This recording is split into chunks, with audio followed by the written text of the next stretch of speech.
What if one day monsters appeared all over the world and you discovered that you could face them like in a game? Well, this is the story of a novice warrior who reincarnated as Sa Lai, the most feared demon king of all time. In a world devastated by the invasion of monsters and the emergence of dungeons, humanity awakens special abilities through a mysterious system, becoming players.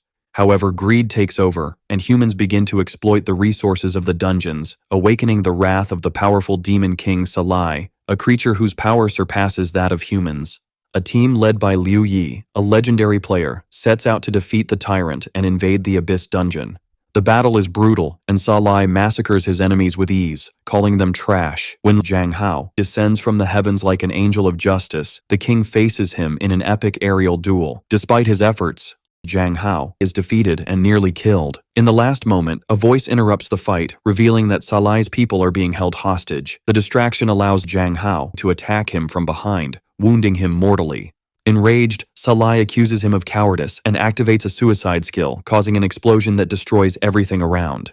The Lord of the Abyss dies, but his sword remains embedded in the ground, a grim omen.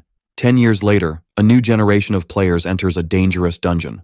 The group leader, an ambitious woman, commands her allies to eliminate the creatures. Among them, a young novice realizes that his superior is using the beginners as bait to weaken the enemy, the fearsome Stitch monster. Even so, he sees the fight as a chance to grow his power.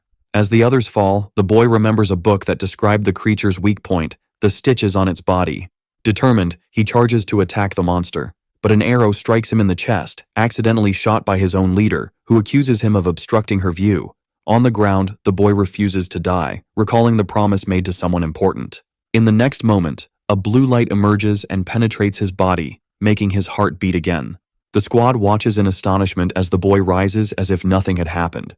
A mysterious voice within him comments on his long recovery and realizes that he has been reborn in the body of a human player. When the monster advances, the boy, now possessed by the soul of the demon king, slices it in half with a single blow. The group is in shock, and the leader, furious, accuses him of cheating. Then a system panel appears, indicating that the young man has leveled up to 5 and unlocked a special authority, revealing that Sa Lai has reincarnated. Later, facing a skeleton, Sa Lai easily defeats the enemy, but discovers that he has lost the ability to gain XP, being limited to the skill Conqueror's Eyes, which reveals the level and role of opponents. Unable to fight on equal terms with the leader, who is a powerful player and distrusts him, Sa Lai decides to wait and plan his revenge, feigning camaraderie and offering her potions while preparing his next move. During the next raid, a blue flame emerges and transforms into a colossal bone dragon. The group faces the monster, but their attacks have no effect. As they fight desperately, Sa Lai watches from afar, waiting for the perfect moment to act. When the dragon unleashes its true power, incinerating almost everyone, the former demon king advances, laughing and saying that it is time to show who truly commands the battlefield. In the second stage of the battle, the bone dragon releases a new type of flame that reacts with the buffed players, burning them alive. Sa Lai, knowing this mechanic, advises that the best strategy would be to retreat in the first stage and attack in the second. With a precise strike to its core, he easily defeats the monster, mocking the creature's weakness and recalling the times he faced dozens like it when he was still the feared demon king. A system notification appears, informing that Sa Lai has gathered enough conquest points to unlock a new authority. By binding it to the dungeon, he gains several hidden abilities. However, he is betrayed by the leader, who attacks him from behind and celebrates his supposed death. Then, the woman reveals her plan to open the secret dungeon, which requires sacrificing players. She eliminates her own companions, but even after so many deaths, the portal remains closed. Suddenly, Sa Lai returns to life and attacks the group, discovering the reason he doesn't gain XP from monsters. As a reincarnated boss, he only evolves by killing humans. The leader tries to assess his level and laughs upon discovering that he is only at level 5. Believing she has won, she orders a warrior to attack him. The man obeys and strikes the boy with an axe, but Sa Lai paralyzes him with a lightning bolt and easily kills him, displaying superior strength even to level 10 warriors. With an evil look, the Demon King decides to test his new ability. The woman, confident, orders her subordinates to attack together, believing they could defeat him through cooperation. Sa Lai, already bound to the dungeon, had received various buffs and was using his achievement points to learn skills from monsters.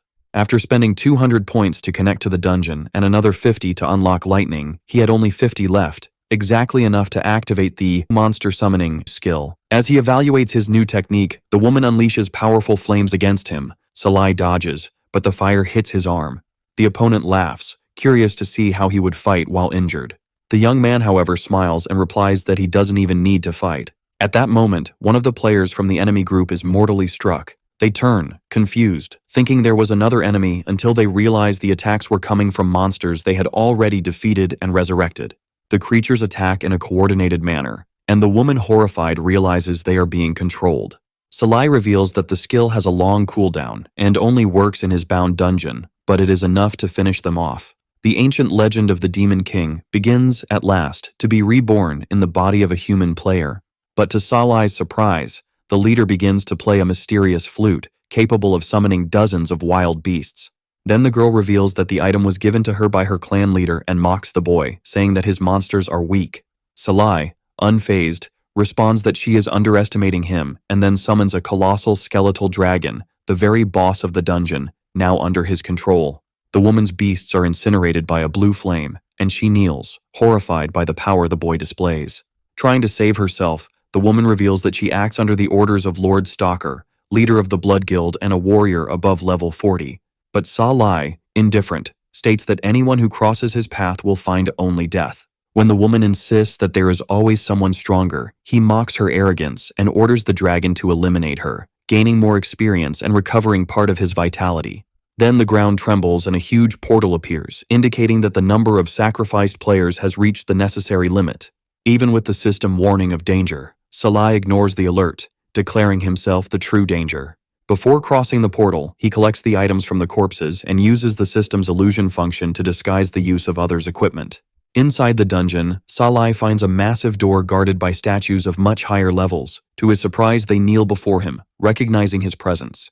Intrigued, he advances, determined to conquer the legendary equipment, even knowing that hungry creatures await him in the depths. Upon seeing those monsters, he realizes they are all undead, and laughs for being a specialist in killing that type of creature. The monsters become confused after hearing that. But before they can do anything, Salai quickly advances, cutting them in half. The giant spiders that were there try to hit the boy, but he, in turn, manages to dodge the attack and seizes the opportunity to use his electricity skills, eliminating those insects. The young man comments that he didn't expect to see low-level monsters in there, and that this secret dungeon is easier than he imagined. After that, he decides it's time to learn new skills after gaining so many points, immediately acquiring the fireball skill. Then he sees a huge door and deduces that it must be the boss room. Upon entering the room, he comes across a magic circle on the floor. With that, the boy begins to remember what that place is. The panel informs that to awaken the boss, the player must offer their own blood. After that, the young man cuts his hand, pouring his blood over the symbol, and says that he really doesn't wish to awaken that guy, but perhaps this is an opportunity. Soon after, a person appears. Upon confirming his suspicion of who the boy was, she realizes she cannot defeat him with her current self. Her opponent was named Celine, the level 40 vampire queen. The woman questions how that human dared to use his filthy blood to break the seal made by her lord. But before she can continue complaining, she is attacked by a fireball launched by the protagonist, who, in turn, decided to see how great the difference is between him and a level 40 demon. However, the girl appears to be suffering no damage from the flames, and she gets irritated, asking how her opponent had the courage to try to hurt her with such a weak attack. After that, in the blink of an eye, the vampire advances from behind the young man. Fortunately, he manages to defend himself quickly with his sword. However, the force of the blow throws the young man out of the room. Wounded, he finally realizes that the difference was too great. Without giving Salai time to do anything, the woman advances again, hitting him squarely. As a consequence of that attack, the boy's sword ends up breaking. Then, with her opponent lying on the ground, the queen comments that it has been quite a while since she last drank blood. But instead of being scared, the protagonist smiles.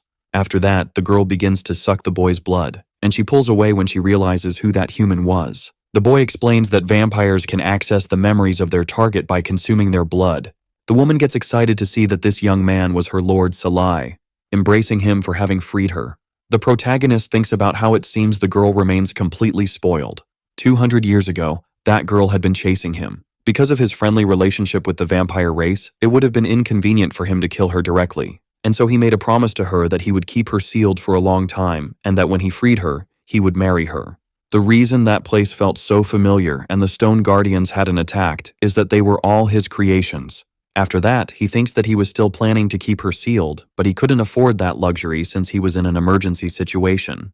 Then the boy asks the woman to stay away from him, saying that she probably already knows the reason he came there since she had already sucked his blood. Celine, in turn, responds that yes, and asks her lord to allow her to eliminate the humans for using dirty methods to kill him. After that, the boy comments that the girl must already know that he sealed her on purpose. The woman then tells him that she knows everything.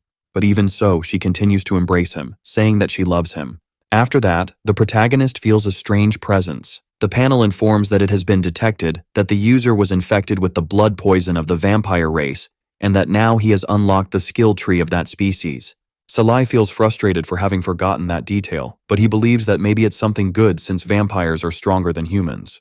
Soon after, the woman asks the boy to calm down because she would help him kill those humans. And he, in turn, thinks that even though his companion is very annoying, she is undoubtedly loyal, and that with her help, many things can be resolved easily. After that, he asks if the girl has any high-level equipment. The woman then asks her lord to wait a moment while she goes to get it. After a while, Celine returns with an outfit and says that she was planning to give it to him as soon as he woke up. The boy questions whether that isn't part of that super rare equipment. That outfit was the Blood Demon's attire. Salai is surprised to see that it was an evolutionary equipment and that besides that, it comes with an invincibility skill. The woman in turn comments that she thought it was just an ordinary set of clothes and asks if the reason her lord can see it is that he is now a player. The boy then smiles and says that he is increasingly impressed with the abilities that players gain. And now that he belongs to the vampire race, he can finally use it. By pressing a button, something comes out of the panel, joining with the protagonist's body. With the outfit on, the boy says that he truly deserves to be called epic equipment, even though it isn't the same as his from the past. And that besides that, he also got a powerful level 40 subordinate. Soon after, Salai puts a mask on his face and says it's time to leave that dungeon and see what the human world is like. As they exit, the boy thinks it's better to hide his identity and power since with his current strength, he can't handle his powers. After so many years, they might be stronger. After that, Selene runs into a barrier that was preventing her from passing through the door. The boy puts his hand on his head and questions how he could forget something so important. To prevent the vampire from escaping that place, he added an extra barrier, and to break it, the protagonist would need his old weapon, and unfortunately, the lord doesn't know where it is. Due to this, Salai turns and tells his companion that the barrier cannot be broken at the moment, and that he would free her when he had the opportunity. The girl, in turn, says that the demon's back was filled with a malignant aura and that it was making her excited. She then mentions that she would wait for her lord's return, and he begins to wonder if he should really free her. Upon exiting the portal, the young man finds his creatures waiting for him, kneeling, which reminds him of when he used to dominate demons and monsters. After that, he recalls being told that he is a warrior according to his profession and questions if he is a player with a profession. With his panel open, the boy decides to unlock some abilities. He realizes that with those warrior abilities, he can easily hide his true power. Before leaving, the protagonist decides to transform his clothes into the old ones he was wearing. Otherwise, people would suspect when he exited. Soon after, a portal opens in front of him. With a smile, the boy says he was going to have his revenge. On the other side of the portal, a group of people is gathered. A man says that if he could enter there, he could have already ended it. And a boy asks the man to calm down, as apparently someone was coming out. After that, Salai steps out of the gate and asks the system to close it. After this, the people stare at the protagonist. He, in turn, decides to pretend that the dungeon had already been completed. A bunch of reporters gather and start compiling the news that only one player returned from the raid burial area of the dungeon. Soon after, a young man approaches, asking what item the boy got and offers to buy it. That man gets irritated and is curious about who that kid was. After that, he asks the boy what happened to his people and if he got the item from inside the dungeon. With a smile, the protagonist explains that the leader led a group of people and they started killing other players. And as a result, everyone died, with him being the only one spared for being the weakest. Upon hearing this, the man becomes furious and asks if he had the equipment or not. Salai, in turn, comments that the guy seemed to know what was going to happen in there, and wonders if that meant he ordered the leader to massacre the others. Furious, the young man advances with the intent to kill the protagonist, but before he can strike the young man, someone calls out to him, asking him to stop. That blonde boy appears, introducing himself as Stockton, the leader of the Blood Guild, and apologizes for his subordinate's disrespect. He then turns to leave and tells the man not to play the fool. Irritated, the young man asks if Stockton was going to let that kid leave like that. The boy, in turn, responds that there are rules and regulations in that world, plus there are many people watching. Moreover, he realizes that the Grandmaster of the association was present, so this definitely wasn't the time to take action. However, he still understands that he cannot let the protagonist go so easily. After that, he asks to send people to investigate the boy's past, and says that if they decided to kill him, they couldn't leave any evidence or proof behind for people to use against them. From afar, Salai wonders if Stockton was the one behind that plan, and thinks he has to find a way to deal with him when the time comes. Soon after, the Grandmaster approaches, calling out the name of the player that the demon was controlling, and introduces himself as Lao Zhang. He asks the young man to cooperate with him to take the level test, as they needed it to register his information about his level. Looking at the man, Salai realizes that he appeared to be much stronger than the others, and that the Hero Association was definitely hiding some individual talents. After seeing the information, Lao Zhang is surprised by the fact that the player survived in that buried dungeon. The protagonist smiles and says that not only did he survive, but he also eliminated those people. And the Grandmaster comments that he has a sense of humor. With a grim look, the boy asks what the man would do if that were true. Lao Zhang comments that the young man was alone and questions how he could have killed so many players. After that, he says he reported to the association that the boy's level increased to 10 and hands him his player card, allowing him to participate in raid missions. Salai finds it interesting that inside the dungeons is considered a lawless land. Right after, he starts walking, saying it's time to fulfill the last wish of that body. According to the memories of that host, he has a sister named Joe Xiao, being the only member of his family. When they were little, they were abandoned by their parents, being forced to take care of each other. The demon thinks that Zhou Qing's sister is now also his family, deciding to protect her. After that, the boy arrives at the location and hears someone screaming that his brother would return.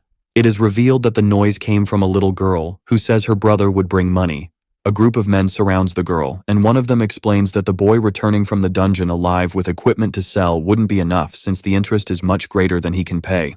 After that, he jokes with the girl, saying that 2 families have just abandoned that house and asks her to leave since she will be used to pay the debt. But before the man can do anything, the protagonist appears, and the girl, in turn, is happy to see her brother again. The demon starts counting from 1 to 4. Seeing that, the man questions why he is counting, and Salai replies that he was calculating how much XP he would gain this time. After a while, the group leader is scared, because that boy was able to defeat his men before they could react. He then starts apologizing for scaring the girl. The protagonist asks Joe Xiao if he should kill them. However, she doesn't like that idea and asks that they be released. Upon hearing that, the man is extremely grateful to the girl, and she, in turn, tells the boy to be a good person and not bully anyone else. The demon thinks that eliminating those thugs was easy. However, it is inevitable that he would have to escape problems, so for now, he decides to lay low. After that, he asks if they knew about the black market, and the man replies that yes, being quite familiar with places like that. Salai then opens his inventory, taking out all the items he got from the dungeon, and asks the boy to take them to sell in the black market. However, the guy is curious about how the boy got all that. However, the protagonist suggests that the man not ask too many questions, or he would die.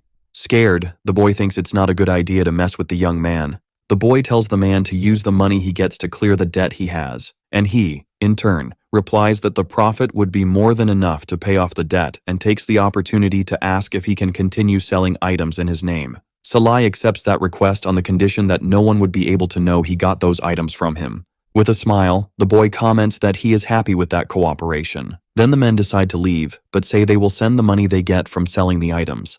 After that, Joe Xiao starts to cry, leaving the protagonist confused about what was happening. The girl then asks why her brother took so long to return. The boy, in turn, apologizes for his delay, and asks her not to worry because as long as he is around, no one will bully her.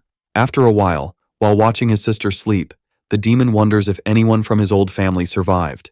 Soon after, he gets up thinking that the time has come, and then his Vampire King outfit is put on. With his mask on his face, the demon says it's time to return with his plan. After that, Salai goes to a square and says that if that plan works, he will be able to farm. After that, he stretches out his hand, using a water ability. And the young man explains that that power can open linked dimension portals from dungeons, which are rare resources for players, and this can attract them to challenge it. After that battle, the protagonist's monsters leveled up, and at the same time, he could gain XP. With that, he would be able to keep farming. Soon after, he asks not to be blamed for players dying out of ambition. After that, he says he designated a system to revive once and hopes the others let him farm. A car arrives at the square, and the protagonist wonders if the association people were coming to him, deciding then to leave there. In the morning, Salai calls his sister to have breakfast. Seeing the food, the girl asks if he wants to poison her with that, and comments that it was as if he had become another person because he was a great cook before becoming a player. Right after that, the man appears to deliver the money from the things he sold, and he hands over a card he used to transfer all the money. The girl gets excited and says that now they were rich. The protagonist mentions that he was preparing for a new dungeon and asks his friend to help take care of Joe Xiao while he goes away. Without thinking twice, the young man accepts that request. Before leaving, the boy asks the man to help his sister cook breakfast. However, the girl starts hugging Salai, begging him not to leave again, and the demon explains that he has important things to do, and even though he doesn't like it, the girl just asks her brother to come home soon. The protagonist then replies that he will be back quickly, and asks when he lied to her. He then says goodbye to them, asking them to take care. As he steps away from his friends, he mentions that he wants to steal achievement points and see how many people are eager to challenge his dungeon. After some time in the Players Association Hall, Salai is sitting at a table, frustrated for having failed at something. He reveals that the reason for his anger was that no player was interested in forming a group with him, unable to enter the dungeon if the capacity isn't met. A certain group mocks the protagonist for being a level 10 warrior, saying he would only be a burden. On another occasion, a leader mentions that his team accepts low-level players, but at the moment they were lacking mages and healers. However, a young man appears with a beautiful level 10 warrior girl, making him accept her quickly because he likes to show off to women in raids. The boy feels frustrated with all of this, and just wishes someone would accept his request and join his dungeon. Soon after, someone appears calling the young man to join their team. A group shows up saying they accepted a raid request, but were still missing one person. Seeing this, the demon falls silent. However, he soon breaks into tears for finally finding a team willing to accept him. The leader then extends his hand and says they would be leaving. From a distance, Stockton asks his subordinate if everything was ready, and he replies that yes, as his team had already joined that group, and that when the right time comes, his people will kill the young man to search his backpack for a specific item. After that, he tells his boss that even if he isn't equipped, his people could easily complete the dungeon. Inside the car, everyone is in complete silence. Salai starts to think that these guys can what be normal and questions why they are going to a low-level dungeon, making him suspect that there is a spy in that team. Soon after, the team finally arrives at the dungeon portal. That was the dungeon of the Lizard Man Lake. Knowing this, the protagonist finally understands the reason they came here, and suspects it's because of a specific item that the boss has. At the entrance, the leader asks everyone to stay alert as the monsters may attack at any moment. After that, he orders the mages to stay in the middle, maintaining their positions while those on the front line must protect them. A girl approaches the young man, asking him to defend her since she is a beginner. However, he shows no interest in protecting anyone. After that, some sea creatures emerge from the waters of the area, and the girl gets scared, calling for her warrior friend. But the demon turns, only interested in farming. However, before the girl gets hurt, another woman uses her fire powers to protect her. The girl, in turn, watches the situation in silence with a threatening look. The protagonist advances toward the creatures but decides to hide his true powers and only use warrior skills for now. He then uses one of his sound abilities, leaving the monsters paralyzed. However, before the protagonist can eliminate the creatures, a flame attack suddenly comes, burning the fishmen. Because of this, Salai becomes extremely irritated for them interfering in his battle. The woman apologizes and makes up that her hand acted on its own. The young man controls his anger and says it's okay, asking her to be careful with that next time. The girl uses her abilities to heal everyone. Meanwhile, Salai realizes that the attack from that mage was aimed at him and wonders if she was sent by Stockton to kill him. Additionally, he also worries about another player who seems quite strong and hopes he isn't the one sent to kill him. As a precaution, he decides to unlock all the other abilities. The group leader approaches the protagonist, telling them to continue exploring to try to finish that raid as quickly as possible. And then the team continues eliminating more lizard men. After a while, they finally arrive at what seems to be the boss's chamber. Salai, in turn, thinks about how those players know nothing. The group leader says that the place feels strange and asks everyone to stay on guard. A man from the team signals something to the other participants. The mage then gives the signal for the others to attack. Suddenly, the protagonist's legs get trapped by rocks, and the boy moves to attack him, but he defends himself with his sword. The group leader appears behind the boy, landing a precise blow to his chest, causing him to be thrown against the ship. The girl is confused and asks why they are attacking another player, and one of the team members tells her to shut up if she wants to live. The protagonist feels frustrated for suffering another sneak attack and asks if the enemies couldn't do anything new. Soon after, the waters start to get agitated, and the deep-sea catfish appears. With a smile, Salai says they finally showed their true intentions, finally confirming what their objective is. After that, the fish swallows the boy. The players wonder if the problem has been resolved. After this, the leader turns to those who had nothing to do with the story and says it's their turn now. But before the assassins can do anything, a glow appears behind him. When they look back, they realize the boss is being exploded from the inside out. The criminals question whether their target is still alive. Emerging from the creature's body, the protagonist says they finally used something new when they decided to use monsters to kill him. However, he asks if they didn't think they were underestimating him too much. Somewhere else, Stockton is meeting with his crew, and he asks one of his colleagues if he is sure the assassin he sent can finish the job. The man in turn says he is confident in his ability. After that, the boy suggests he shouldn't underestimate the player Joe Ching, as he was emitting a strange vibe. However, the guy doesn't care about that advice and questions what a low-class warrior player like him can do against the person he sent. In the dungeon, the protagonist is surrounded by enemies. The girl is surprised by what she just saw because the boy had said he was a warrior class, but he just used magic. With a smile, Salai asks if they really believed they would kill him at that level. Soon after, the largest of the men charges at the boy, and he, in turn, stretches out his hand, saying he would get rid of the highest potential threat. After that, he launches a fireball at the mage who was there, successfully exploding her. His colleague gets angry and tries to attack the protagonist, but before he can do anything, the young man quickly tears off his arm with his lightning abilities. Yet, an axe appears heading towards Salai. Fortunately, he manages to defend himself in time with his sword, and wonders how the opponent hasn't been stunned yet, even after losing part of his body. However, the boy decides not to waste time and charges at his opponent, decapitating him with a single blow. Soon after, he starts to feel a strange sensation, remembering that one of the assassins disappeared at the beginning of the battle and probably used invisibility.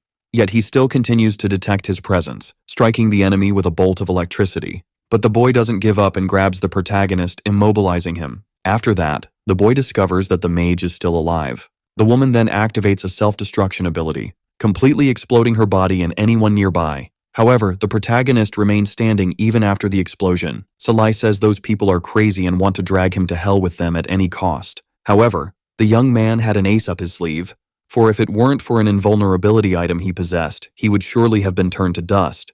The girl approaches, offering to heal him, and he, in turn, just wonders why those people have so much hatred for him that they would sacrifice themselves, comparing those assassins to lifeless beings. After that, the young man realizes he is unable to move his own body, and questions whether that girl was responsible and if that was a mind manipulation ability. The girl recounts that she finally gained control over the boy's mind and comments that his spiritual strength was absurdly strong. She then explains that she controlled the minds of those 3 players in hopes of not having to get directly involved, but she didn't expect the target to be so resilient. With her sword, the assassin prepares to eliminate the protagonist. The protagonist, in turn, questions how long the samurai would stay there watching. He mentions that he can forget his objective without his guidance. Upon hearing that, the player draws his sword and cuts the girl with just one strike. With a smile, the protagonist says he is glad his colleague is not on her side, and he, in turn, asks if the boy really knows where the weapon he seeks is. However, before continuing the conversation, Salai asks the samurai to remove his helmet as she doesn't want to talk to someone who hides their true identity. The player explains that he found that armor by chance and wonders how the demon noticed he had the ability to conceal his level. It is soon revealed that beneath that suit was a woman who, in turn, gives the hint for the boy not to underestimate her like the girl before. After that, she aims her sword at the protagonist and says it's better for him to be telling the truth. Salai, in turn, says that if she doesn't believe him, she should just kill him. However, without him, she will never be able to find what she is looking for. The girl initially remains silent, staring at him. Then she puts away her sword, deciding to believe him but asks him to tell her what she was searching for. With a dark look, the protagonist replies that it was the sincere sword. That item is something he hid there during his journey around the world, and naturally, only he knows where it is. After realizing that the boy was indeed telling the truth, she asks him to tell her where the item is. Salai, in turn, questions how much the woman was willing to pay. Miiamoto explains that that weapon was her key to transcending her profession, and that if he helps her, she will be able to ask for whatever she wants. The boy then asks what it meant to transcend professions, leaving the woman curious about how he survived for so long. The girl explains that players could receive a mission to change their profession upon reaching level 20, which happens again at level 80, but the conditions were quite strict. Currently, there are a total of 7 transcended individuals known as the 7 Heroes, sitting at the top of the player hierarchy. Then Miiamoto shares that she was just one step away from transcending. Upon hearing that, the protagonist deduces that the 4 who killed him must be part of that group, which means he can increase and change his profession after reaching level 20. After that, he turns, saying he would take the woman to where the twin blades of evil were. The girl is surprised to see the boy jumping into the water. Even suspecting that, she decides to follow him. After some time underwater, the two finally surface. They find themselves in a cave filled with countless piles of treasure. Miiamoto asks where the blades were, and the demon simply asks her to calm down. The boy then starts searching for the item among the piles of gold. Soon after, he finds something and comments that even after years, some things never change. After that, he throws the item into the woman's arms and tells her that the twin blades of evil were being kept inside that black outfit. The girl then begins to unwrap the weapons, and her eyes shine upon seeing the blades. Salai wonders why it seemed like he was forgetting something very important. The sword is finally fully revealed, and the ruins begin to tremble. Quickly, the demon gets into a defensive position, saying that as expected, that guard was still alive. A huge shadow appears before the duo, revealing that it was a lizard man, king of the continent. The protagonist says there's no way to deal with that monster now, since he doesn't have a high enough level to defeat it. And then he looks at Miiamoto, saying it was time for her to shine. However, he suddenly remembers that that sword causes the person to fall into a mirage, and that to tame it, the girl would need to break through the space of illusion. Then Salai thinks that even if the girl is not someone he is familiar with, it would be easier to use her after doing a favor for her.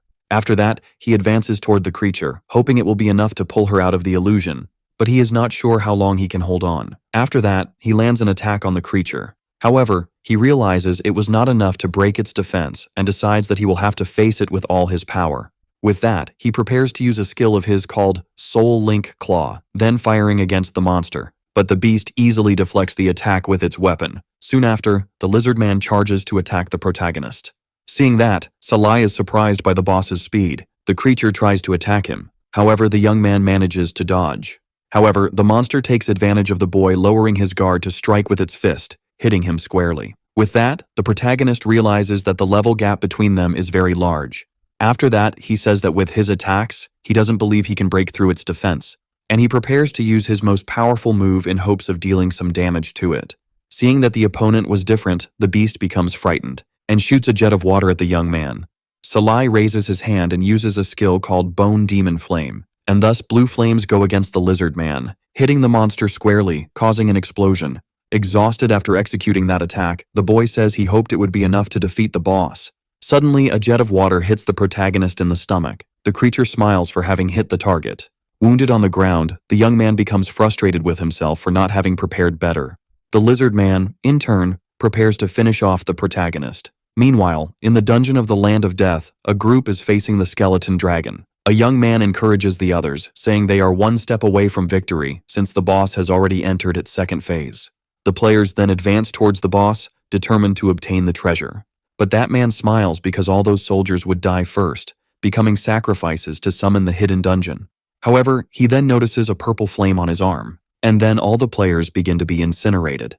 Back in the fight with the lizard man, the protagonist receives the information that he has gained several XP points. His wounds heal quickly, and he stands up just in time to defend against the boss's attack. The system alerts that Salai is now at level 15, and the protagonist assumes that all of this must have happened because some players must be getting massacred in the Land of Death. Seeing that the opponent had withstood his blow, the creature begins to sweat nervously.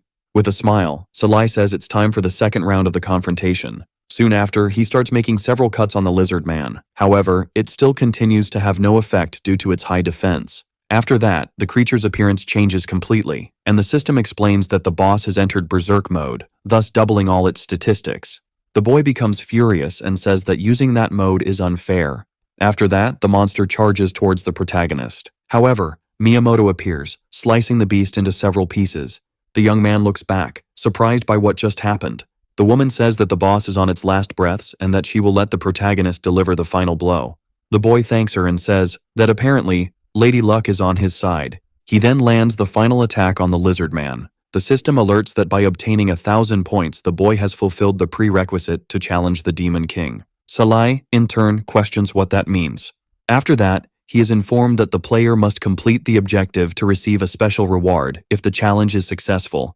However, the protagonist decides to leave that matter for later since at the moment his biggest concern needs to be finding a way out of there. Soon after, he asks why Miiamoto is still staring at him. The girl becomes embarrassed and replies that she must thank him for helping her earlier.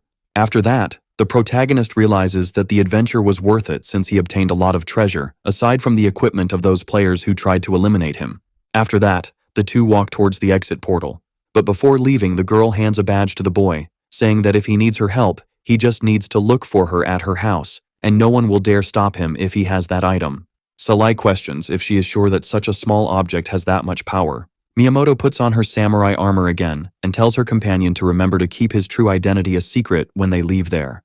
Soon after, the two return to the normal world, and they come across a group of people waiting for them. One of the men is surprised to see the protagonist return alive and wonders how that is possible. Seeing that guy, the demon recognizes him as one of Stockton's subordinates, and then he places his hand on the boy's shoulder, asking him to deliver a message to his boss. With a grim look, Salai says he will kill him. The man is so frightened by this that his body begins to tremble, and he thinks he has never gone through anything like this, not even when faced with Stockton. Kneeling, the boy questions what kind of monster that was.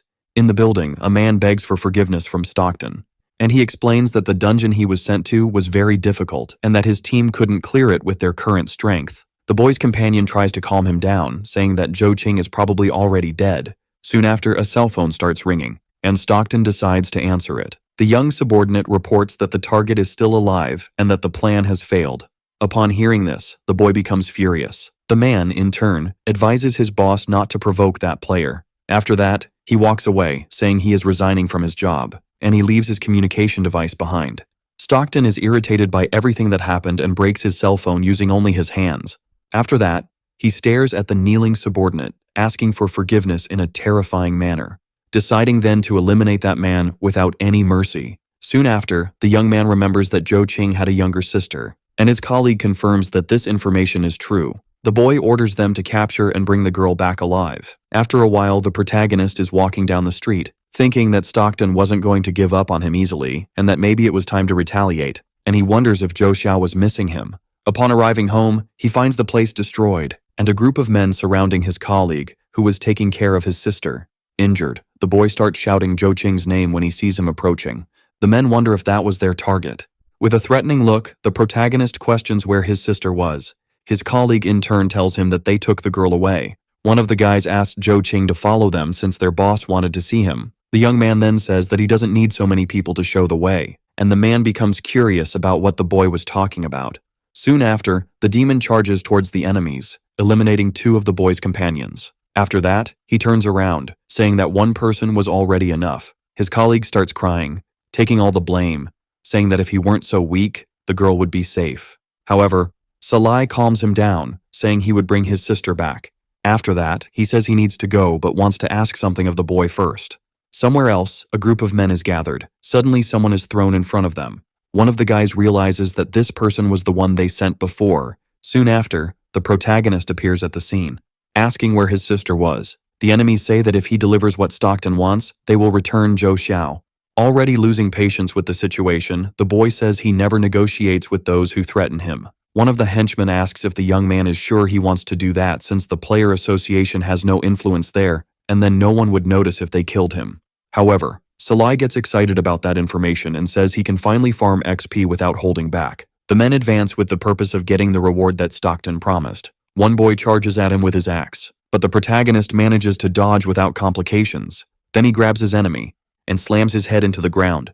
2 men decide to take advantage of that opportunity to try to attack the target. However, the boy quickly uses his fireball ability and explodes both of them. Soon after, more enemies appear to try to stop him. The protagonist then takes his sword from the inventory, cutting through the opponents with extreme ease. However, one of the men is still alive, screaming in pain for having lost one of his arms. Salai grabs the opponent by the neck, and he, in turn, cries, begging for his life to be spared. However, the demon doesn't care about those tears and says they could mess with him, but never with his sister. Stockton and his companions watch the whole situation from afar. The man wonders what exactly the young man's occupation was since he just saw him using wizard skills. And the boy replies that it doesn't matter since the target can barely defeat one of them at that current level. Not to mention that Joe Xiao was being held hostage by them. After defeating all the enemies, the protagonist asks his sister to wait until he saves her.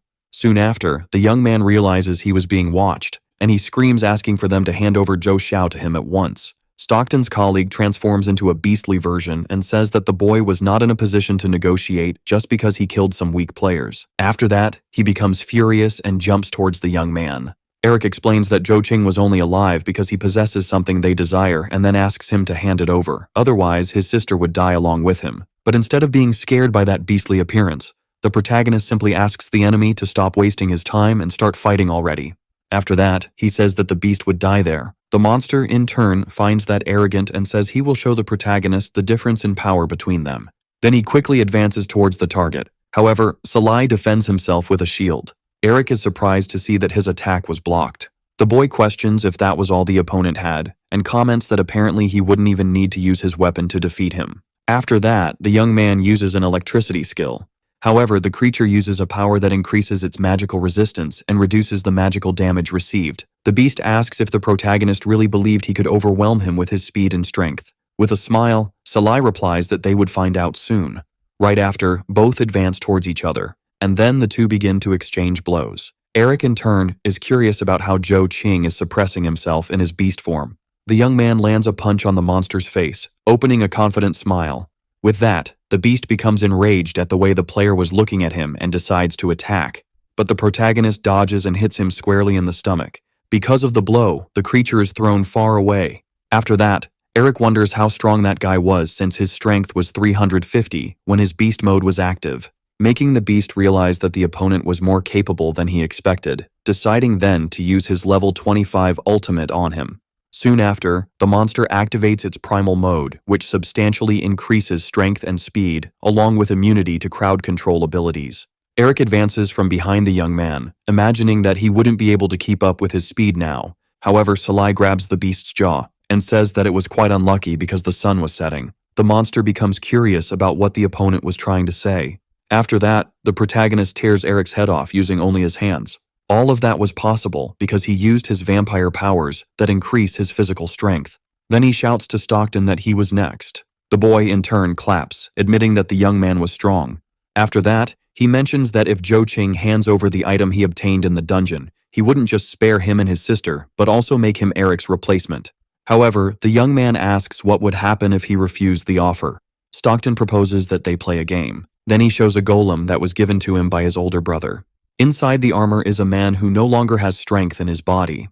The boy explains that the requirement to use the golem was peculiar because it needs life force as energy to operate, and that, coincidentally, he ended up running out of energy. After that, he places Joe Xiao in the golem to use her as a new power source. The protagonist screams in concern for his sister, but before he can do anything, the armor closes by itself. After that, it advances towards Salai. Stockton gets excited and says he was eager to see if he would die before the girl's life force was drained. The golem tries to attack the young man, but he defends himself with his sword, frustrated that he can't use his spells to fight, or he would end up hurting the girl. However, he realizes that physical attacks didn't even leave a scratch. The golem continues its attacks on the protagonist. However, he manages to dodge even with difficulty. Soon after, the boy advances towards the opponent. Landing a blow on his head, facing the attack causes only scratches on the armor. After that, the golem counterattacks the young man, forcing him to retreat. However, because of the blow, Salai ends up receiving a cut on his chest. Stockton laughs and says he wants to see Zhou Qing's despair, and reminds the protagonist that his sister is still in the golem and that her life is slowly fading away with time. Soon after, the golem advances towards the target, and Stockton says that the only way for him to save himself is by sacrificing his only family. But suddenly the armor breaks, releasing Joe Xiao. The boy quickly catches the girl in his arms, preventing her from falling to the ground. Stockton wonders how the opponent managed to do that. He then realizes that two people are approaching the location. Miiamoto appears along with the man the protagonist had trusted to take care of his sister. With a smile, Salai says that the colleagues arrived just in time. The young man is surprised to see the woman and is curious about why she is there. The girl approaches the boy, warning him that she was careful not to hurt the girl. She then asks if she needs to eliminate Stockton. Upon hearing that, the young man starts to feel scared, However, the demon says that he will handle that enemy himself and only asks his friend to take care of his sister. After that, the boy prepares to fight and declares that he will kill his opponent with his own hands. The woman, in turn, says that she will take Joe Xiao to a safe place and that she will put her reputation at risk to protect her. Then the protagonist is left alone to face Stockton. From the top of the building, the young man calls his adversary arrogant. After that, he grabs his sword and says that he has given up his only chance to survive. However, the boy is not scared by that and wonders how much XP he can gain by killing him. In the blink of an eye, the two begin to confront each other. The boy then uses one of his abilities called Black Barrier. Salai realizes that the enemy belongs to the bloodline race. Stockton lands a blow on the protagonist, but he soon notices that a blue flame has appeared on his shoulder. Shortly after, an explosion occurs, burning half of the young man's body. With a smile, the demon says he expected the fire attacks to work well against the bloodline. However, the boy questions whether the opponent really thinks he can stop him with that. After this, he activates his abilities and says that the protagonist will pay the price for looking at him that way. Stockton quickly advances toward the target, pressing Zhou Qing against the wall. With the protagonist in check, the villain says he will show what absolute power is. Salai realizes he is unable to move, but he uses his strength to break free from that ability, and takes the opportunity to disappear from there.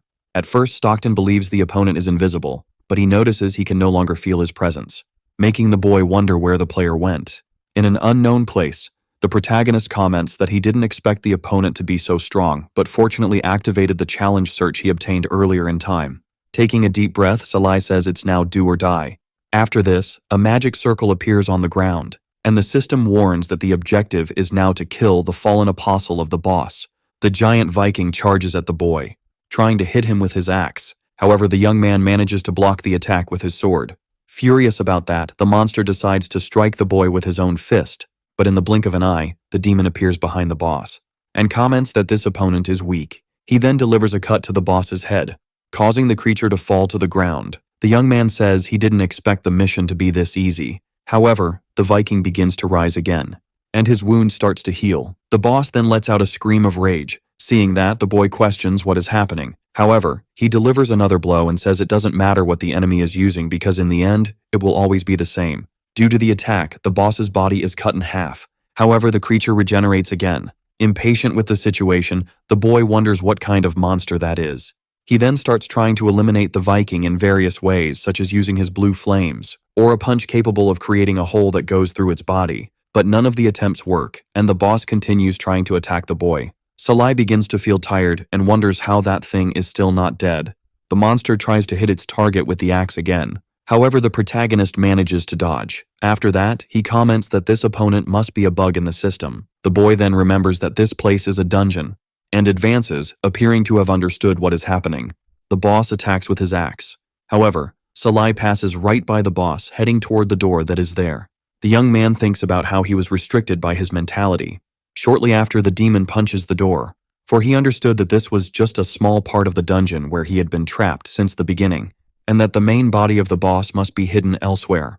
After that, the boy advances towards the true boss of the dungeon, and quickly cuts him in half with his sword. The Viking begins to melt after his real body is defeated. After this, the system announces that the challenge has been successfully completed, and that now the use of monster summoning is no longer restricted, with its cooldown reduced to 10 seconds. However, only beings of one race can be summoned at a time. Salai asks if that meant he could now summon his creatures outside the dungeon. Meanwhile, in the normal world, Stockton is curious about how his opponent disappeared. Suddenly, the protagonist appears behind him, about to strike. Fortunately, the boy senses his presence and manages to defend himself just in time, and then asks if Zhou Qing had returned to die. The young man, in turn, replies that he has not, and that he returned for the enemy's life. Stockton comments that the opponent had another chance to escape. However, he chose to come back to die. Soon after, the young man charges towards the player, but instead of being scared, the protagonist simply smiles. A green flame appears, preventing the villain from advancing. The boy wonders what is happening. Looking to the side, he encounters the scarred monster. Salai takes advantage of his opponent being trapped to attack him. However, Stockton uses his blood abilities to dodge the blow. The boy asks if the opponent is a summoner for managing to summon that creature. After that, he comments that the physical capabilities and magical skills of a summoner shouldn't be that strong, and questions what kind of monster he is. With a threatening look, The young man tells him that the villain is not wrong to call him a monster.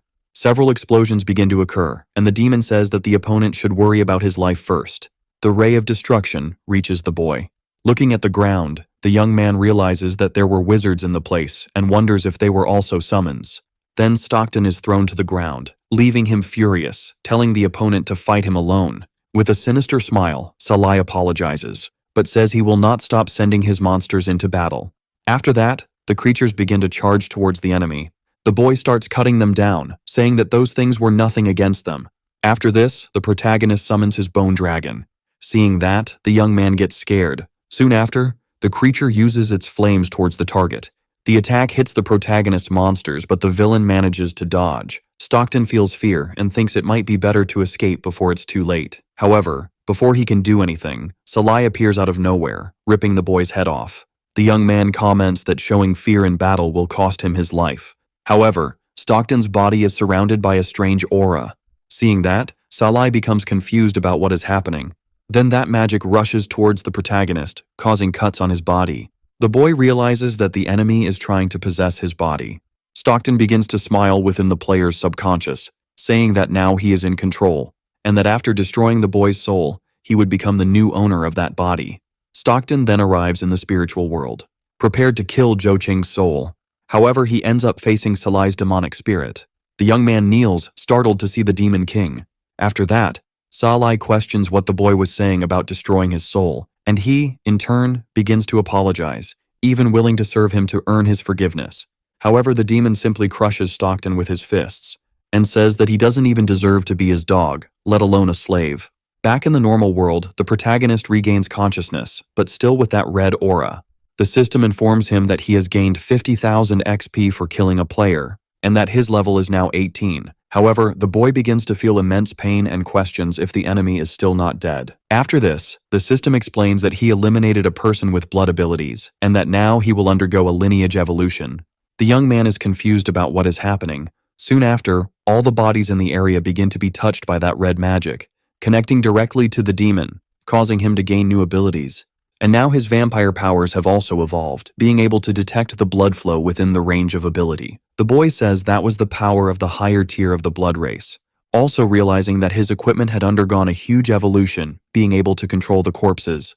After that, he takes the weapon from Stockton from his inventory, which he managed to defeat. Upon observing the item, he is surprised that it is of epic class. Soon after, the protagonist notices that someone was coming in his direction, and decides that it might be better to leave immediately. Then the protagonist uses one of his skills to teleport. After a while, 3 people arrive at the place, and come across several bodies. The woman of the trio says that these were all the members of the Blood Race Guild, including the leader Stockton. The man is surprised by something he saw there, for he saw the body of Eric, who was part of the Spirit Wolf tribe. He then asks his colleague to report this to the general manager because he had a bad feeling, since if something happens to that tribe, a specific man will make a move, being he the chief of Spirit Wolf, the god of beasts. Meanwhile, in a mansion, a man is having fun with several girls by the pool, receiving the information that his cousin Stockton was dead, but he says he doesn't care about that since he always found his relative annoying. However, he becomes angry that someone killed his people and asks them to find this guy because he wants to see what kind of person he is. On the other end of the line, an old man says that since a man from the Spirit Wolf tribe was killed, someone will do something about this situation. He then asks if the boy was sure he was going to auction a certain weapon. The man then explains that it was pointless to keep insisting since the item recognizes only one master, becoming completely useless to him. After that, the old man hangs up the call, expressing his disappointment because the weapon was perfect, revealing that this supposed weapon was the sword of the ancient demon king, Salai. After a while, the protagonist is in front of the Miiamoto mansion, and comments that the house was truly majestic but still incomparable to his palace in his past life. Soon after, the mansion gate begins to open. An old man appears saying that his lady was waiting for him, and introduces himself as Lou, the level 50 butler of the residence. The boy is surprised to see a level 50 person being just a worker. As they walk, the man tells that he heard from his boss that he helped her awaken. After that, he explains that awakening is very important for the Miiamotos since the head of the family was killed by the demon Salai, and that although the attack was successful, only 5 players survived. The young man, in turn, finds that strange because he remembers there being more players at that event. Soon after, he wonders if something big happened after he died. The old man says that his lady is a miserable child and that he raised her since she was little. With a threatening look, the butler says that he will not forgive anyone who has hidden motives regarding her. Salai is capable of sensing that strong presence. After that, Joe Xiao appears shouting for her brother and hugs the boy, saying that she was very worried and that she was happy he was okay. The young man asks the girl not to cry anymore because he has already defeated all the bandits who were intimidating her. Then he says he has some important matters to discuss, and then walks away, leaving the girl with his colleague. Seeing that, the butler realizes the love the boy has for his sister. Salai, in turn, responds that if anyone tries to hurt her, they will not escape death. Liu says that was the spirit and that they will get along much better than expected. After that, they arrive at a room and the old man tells that his boss was waiting for the young man inside. The demon opens the door and finds Miiamoto sitting alone at a table. Due to that unusual situation, the protagonist wonders if the people of that house had discovered his true identity. The woman in turn begins to feel embarrassed for being in a secret meeting. Seeing that the girl's face was red, the boy questions if she was angry.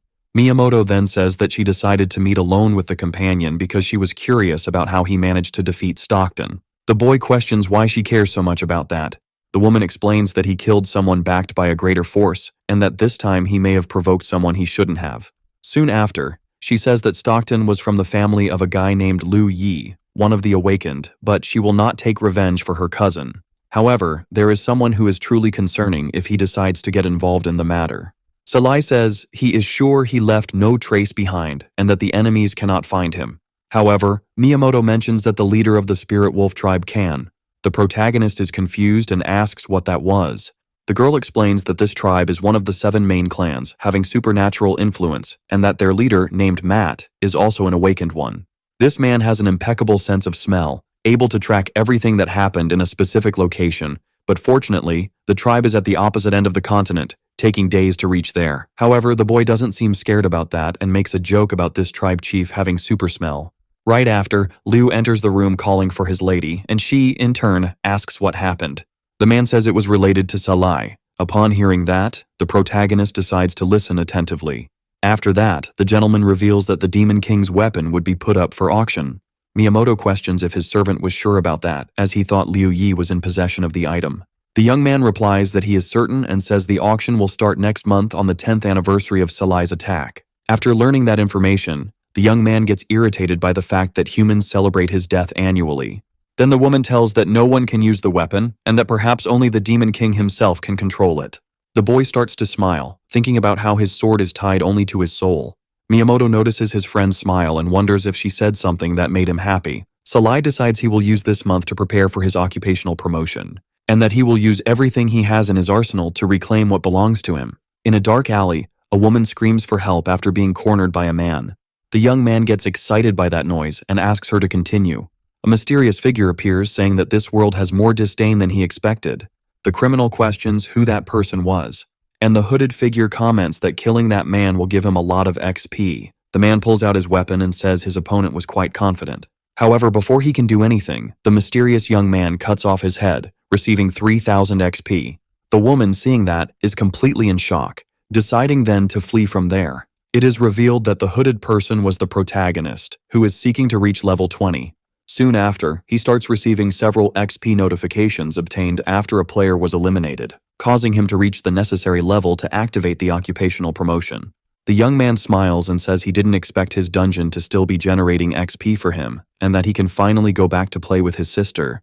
But a message appears warning that the boy's dungeon has been successfully invaded and that any use related to it will be blocked for 7 days. The young man realizes that even his attributes have disappeared. After that, the protagonist gets angry, wondering who was capable of completing his dungeon. In the dungeon of the Land of Death, all the monsters have been defeated, including the fearsome bone dragon. One of the group members is astonished by the fact that only one person completed the dungeon alone and questions why they were there. At the top of the boss, a player responds that he needed witnesses for his heroic performance. The young man then realizes they were called just to see that guy show off. A boy named Ryujin appears, saying he was already at level 20, and that was enough for his occupational promotion. One night, a street is bustling with various cars. After that, a portal appears. The civilians recognize it as a dungeon entrance, and they are scared, wondering if that wasn't something dangerous. Soon after, a huge explosion occurs, hitting everything near the portal. In a control room, a man is curious about what that dungeon was that was causing so much destruction. His colleague fears it might be a catastrophic dungeon similar to Salai's. An employee reports that they received information that it is an occupational promotion dungeon. The man, in turn, wonders how a dungeon like that managed to cause so much commotion. On that day, every warrior and knight who had not completed an occupational promotion received the same system alert, being the mission to eliminate a special boss. While jumping from one building to another, the protagonist thinks he believes he has seen that Necro Knight before in an old book, but he didn't expect to find him there. After that, he decides he will take advantage of that opportunity to change his occupation, and that he will first observe the location. However, if anyone gets in your way, they will meet death, whether they are a member of the association or not. A group of players is upset about not being allowed to participate in the occupation mission. After that, a guy says they could participate, but only if they defeat him. Salai, who was in the middle of that chaos, thinks that no one there has the ability to defeat that guy. That man was a 35-year-old paladin. One player gets angry and says he will fight the guy with his life. He then charges forward with his sword. The man finally opens his eyes, revealing a yellowish glow. Afterward, the player who was challenging him is thrown, already unconscious, against a rock. The guy smiles and asks who is next. Salai, for his part, asks if he can try because he wants to know if he can succeed or not. However, a player appears, telling the protagonist to get out of his way. That guy was Yamada, a level 24 warrior. With a threatening look, the demon asks if the warrior has a desire for death. Suddenly, the player who was preventing others from participating in the mission acts kindly upon seeing the man from the Yihei Guild. The others are astonished by the presence of someone from the 7 main guilds there. Salai, seeing that, begins to think that apparently, the player association is a tool created by the upper echelon to protect their own interests. Yamada approaches the boy, mocking his face, asking how a piece of trash like him dared to challenge that legendary dungeon. The demon, for his part, just stares at the boy with a cold look and quickly lands a punch in his face, sending him flying away. With a battered face, the warrior asks for help from his uncle Chen. The old man nearby gets irritated and says that the young man has made an enemy he cannot mess with. Liu appears, asking if Chen is willing to make the Miiamoto family an enemy. The old man, in turn, is surprised to see the butler of that family there. He then starts to remember when the man eliminated a group of 100 opponents with ease, even while accompanied by a child. With that, he turns to Yamada, suggesting they forgive the protagonist for the sake of the Miiamoto family. The boy initially decides to accept, but is already determined to take revenge on the young man inside the dungeon. Liu approaches the boy, saying that his lady imagined he would be there, so she asked him to help him. The demon, for his part, says he appreciates that help but wants to participate in the attack using his own strength. And that player questions why the protagonist was worried about that, since he wouldn't even be able to get past him due to the power difference. Salai says they would only know if they tried. With a sinister aura, the man prepares for combat. After that, he charges toward the protagonist. However, the boy holds the attack with just one hand. The young man then says it is his turn and clenches his fist, ready to strike his opponent. The boy wonders how that kid is so strong, and decides to activate his ability called Paladin Shield. Salai begins his sequence of attacks. Fortunately, the player is protected by his shield. However, the protection doesn't last long and breaks. Desperate, the boy screams that he surrenders. The protagonist asks if he was qualified. Fearful, the player replies that he is. After that, the boy turns, mocking the man. After a while, the protagonist reaches a portal and thinks that apparently those people were seeking occupational promotion. Among the players was Teng Yun, a level 23 warrior, along with a man named Dior and a beautiful woman named Juju. Salai thinks that the promotional mission is what brought those high-level players there. Among those people, there are some who stand out, like a boy named Li Rui, level 45, and Luo, a level 50 player. Someone starts clapping for the protagonist because they didn't expect him to be capable of defeating a level 35 opponent. The boy is astonished by who it was and thinks he didn't expect him to also have the ability to assess his target. A handsome boy appears, introducing himself as Li Jiu, the master of the Guild of the Dead. After that, he tells his colleague Rujin that the young man is on par with his strength. The boy, for his part, begins to feel a familiar presence. Ryujin, accompanied by an elf, comments that he was irritated by the protagonist stealing so much attention from him. Upon seeing that girl, the protagonist recognizes her. Li Jiu asks why Salai has such strong hostility toward him. The butler realizes that his colleague is irritated. Next, he says that the young man might be bothered by the boy's aura and that anyone would be on alert if they met him for the first time. The man believes that story and recounts that he heard rumors that Nana had awakened as well and is sure that her father would be very proud of his daughter. After that, the protagonist becomes curious about how the girl's father was killed by the Demon King. Lee Jiu explains that a team including him was assigned to defeat Salai and that Mr. Miiamoto wanted to be bait to create a chance to kill the tyrant. Quickly, the young man realizes that this story is false and questions what the boy is hiding from him. After this, Ryujin is introduced as a member of his guild, who is also there for occupational promotion. With a smile, the warrior says it was a pleasure to meet the protagonist. Soon after, Li Jiu turns around saying he is leaving and that they can visit him in his guild whenever they want. Salai thinks he will definitely visit him, but it will be to kill him. Looking at the elf, he realizes she is a survivor of her race and that perhaps she knows what happened after he died. Deciding then to find a way to save her from those people. Liu asks if the young man holds any grudge against Li Jiu and advises him to be careful with that player because he is quite brilliant. With a smile, the protagonist says the butler worries too much. Zhang, the president of the Players Association, appears saying that those who are not qualified to join the raid should leave immediately. Before leaving, the man asks the young man to be careful because that dungeon is not simple and that others will do everything to secure the occupation. Unconcerned, the boy comments that he knows exactly what he is doing. The president warns that before the players enter the dungeon, he has a few things to tell them. He then says that the dungeon will only be open to players who are compatible with it, which in this case are warriors and knights. The man states that there are no level restrictions, but also no restrictions on player count. Those who are younger become scared and start wanting to back out of the raid. The protagonist questions how that could be a problem. Zhang explains that the difficulty of the dungeon is defined by the player count restriction and that a dungeon like that has only appeared once before. The boy, in turn, realizes what the president was talking about. After this, the man reveals that the last time was in the dungeon of the fearsome Salai and that the best way to deal with it is by forming teams. However, the protagonist does not pay attention to that warning and asks if he can enter now. The president replies that yes, but questions if he really doesn't want to team up with someone. With a smug smile, the young man comments that he doesn't need to be carried from one side to another. The players, seeing this, become irritated with the boy's arrogance. The elf says that this decision was very reckless and that now the boy will be the target of everyone. But she realizes that teaming up is also a foolish choice since only one player changes their occupation and that in the end, the others will succumb to greed. Ryujin along with Salai says that apparently, just one person is already enough. Inside the dungeon, the protagonist finds himself in a place covered in lava, and remembers that they had said that players would be teleported to random locations, so the others are probably scattered throughout the dungeon. The system appears informing that to get out of there, the boy will have to kill the boss called the Lord of Purgatory. Salai, for his part, finds it strange that the panel did not mention anything about occupational promotion, but in any case, he decides to prioritize rescuing the elf because she must definitely know something after his death, but he is apprehensive about facing Ryujin since he feels an inexplicable threat when near him. Soon after, the ground begins to shake, and a huge level 30 monster emerges from the lava. After that, it charges at the protagonist, but the young man uses his vampire abilities to dodge and quickly seizes the opportunity to eliminate that obstacle. The system states that the boy gained 50 dominance points for killing a creature. After that, the monster's body suddenly explodes. However, Salai is not harmed even being close and says that self-destruction was just a petty trick. He then states that the damage can't even keep up with his regeneration and that this dungeon seems quite normal for him. After this, the ground starts shaking again, and several of those creatures appear. Grabbing his sword, the demon comments that apparently he has invaded the nest of those things, and then he advances towards the lava worms, cutting each one of them. Upon eliminating the last of the monsters, the boy says they were very weak.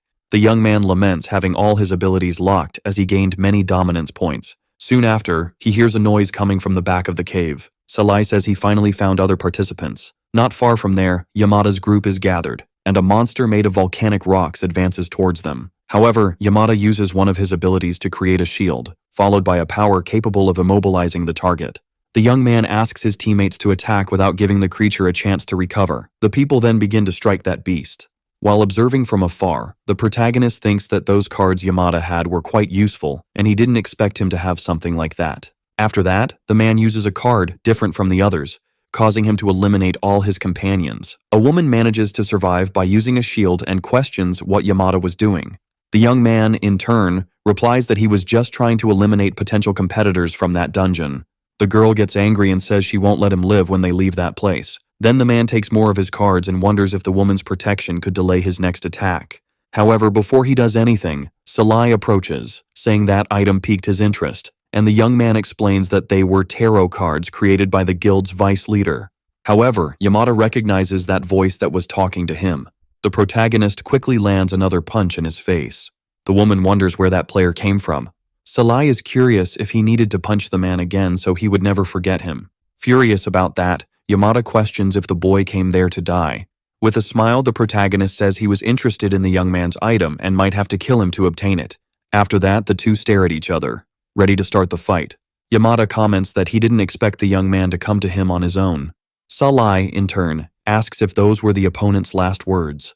The young man gets irritated and says he would finish the protagonist off using his card's abilities. Then he summons a shadow and asks it to torture the opponent to death. That being of darkness quickly advances from behind the boy.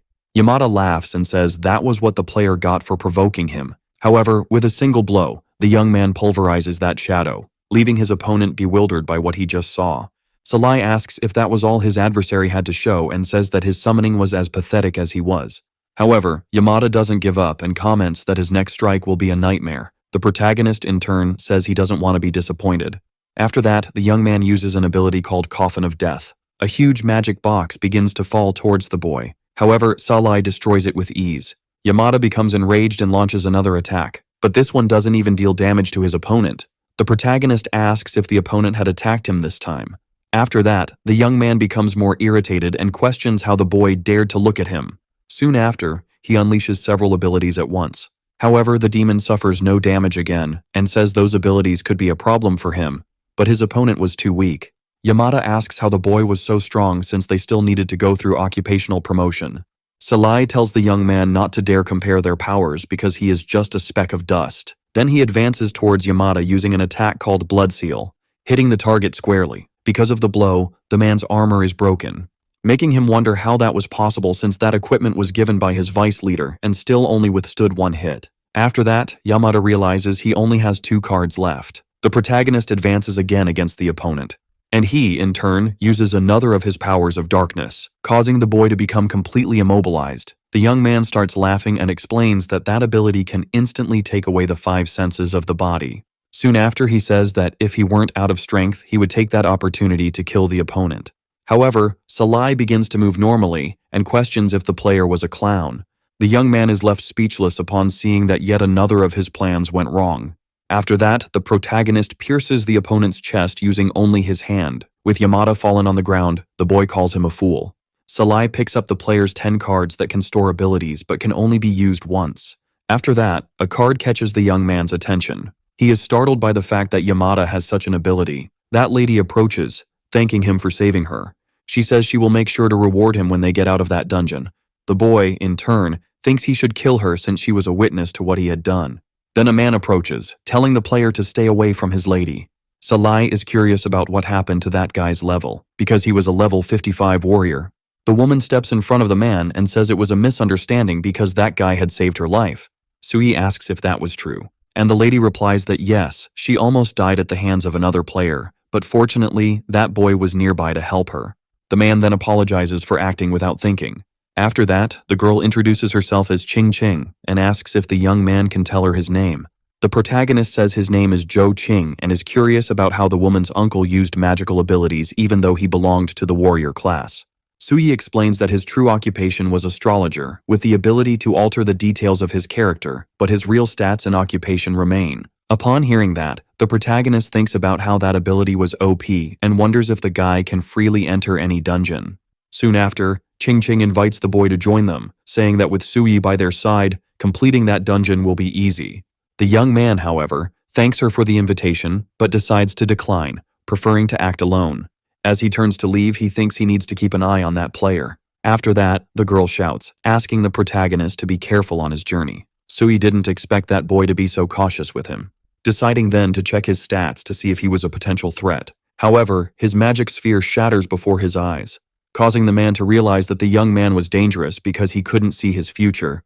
Somewhere else, a group of players is facing a magma monster. The guys panic because they are made up only of warriors, not to mention that those creatures are much stronger than they are. Soon after, some players approach the area.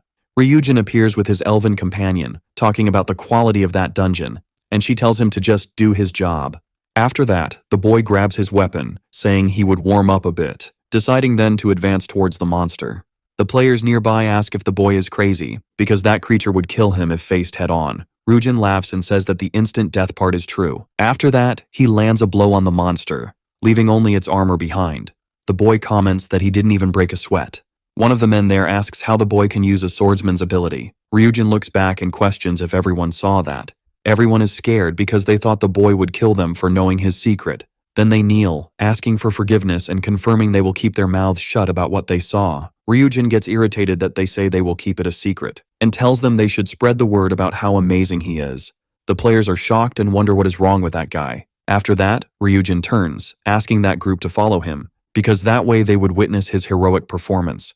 From a distance, Salai thinks about how problematic that player is, but decides to follow them until he finds a chance to kill the boss, to thus obtain the greatest benefit from it all, as this is his true nature as a demon king. Ryujin finds himself face to face with a group of goblins. The boy smiles while holding one of the creature's heads. Then he crushes it using only his hand. The monsters are terrified seeing that. After that, the player advances using his powers, eliminating each of those goblins with his fists. Seeing from afar, the protagonist thinks about how Ryujin didn't seem to use any special equipment or weapons for that ability.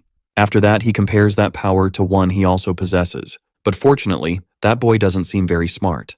On the battlefield, Ryujin shouts that he is someone handsome and cool. Soon after, he approaches that goblin statue, asking if that was the seal.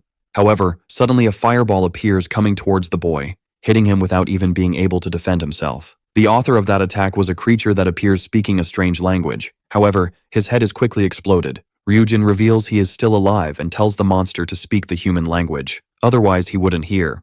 After that, he equips himself with his sword, saying he was excited to find the hidden treasure. Salai, who can translate other languages, remembers what that monster said about the Master of Hell not being awakened. Soon after, Ryujin cuts that statue in half, and then everyone begins to feel a strange presence. After that, green flames start to rise from the ground. The player steps back to avoid being hit by the fire. Ryujin is in shock at what he is seeing, as a dead horse appears on the battlefield. Not understanding anything, the boy questions what that was. The horse starts running in his direction, but quickly the young man defends himself by cutting the animal in half. However, the attack has no effect on the horse, which simply passes through him. Salai realizes that the creature did not get hit, but rather dodged at an extremely fast speed and wonders if that was the spirit of death. Soon after, the green flames return, and from them, a voice appears celebrating that the seal has been broken. A beautiful demonic woman emerges, asking if those humans were ready to die. With a smile, the girl tells those players to accept their fates, as she would reduce all hope humanity has to ashes. Ryujin, seeing that, is in shock. The other players begin to be consumed by the fire. Salai is surprised that this woman is level 60 and wonders what something like that was doing there. All the people are incinerated, leaving only Ryujin and his companion, as she used a skill to protect both of them. The boss is surprised to see the union of a human and a demoness. However, she decides to ignore it and launches her powers at the duo. But before the attack hits the elf, a voice appears saying that this was definitely strange. The demoness gets angry and asks who that person was. The protagonist appears, holding the flames with his hands, saying he cannot allow anyone to hurt his family.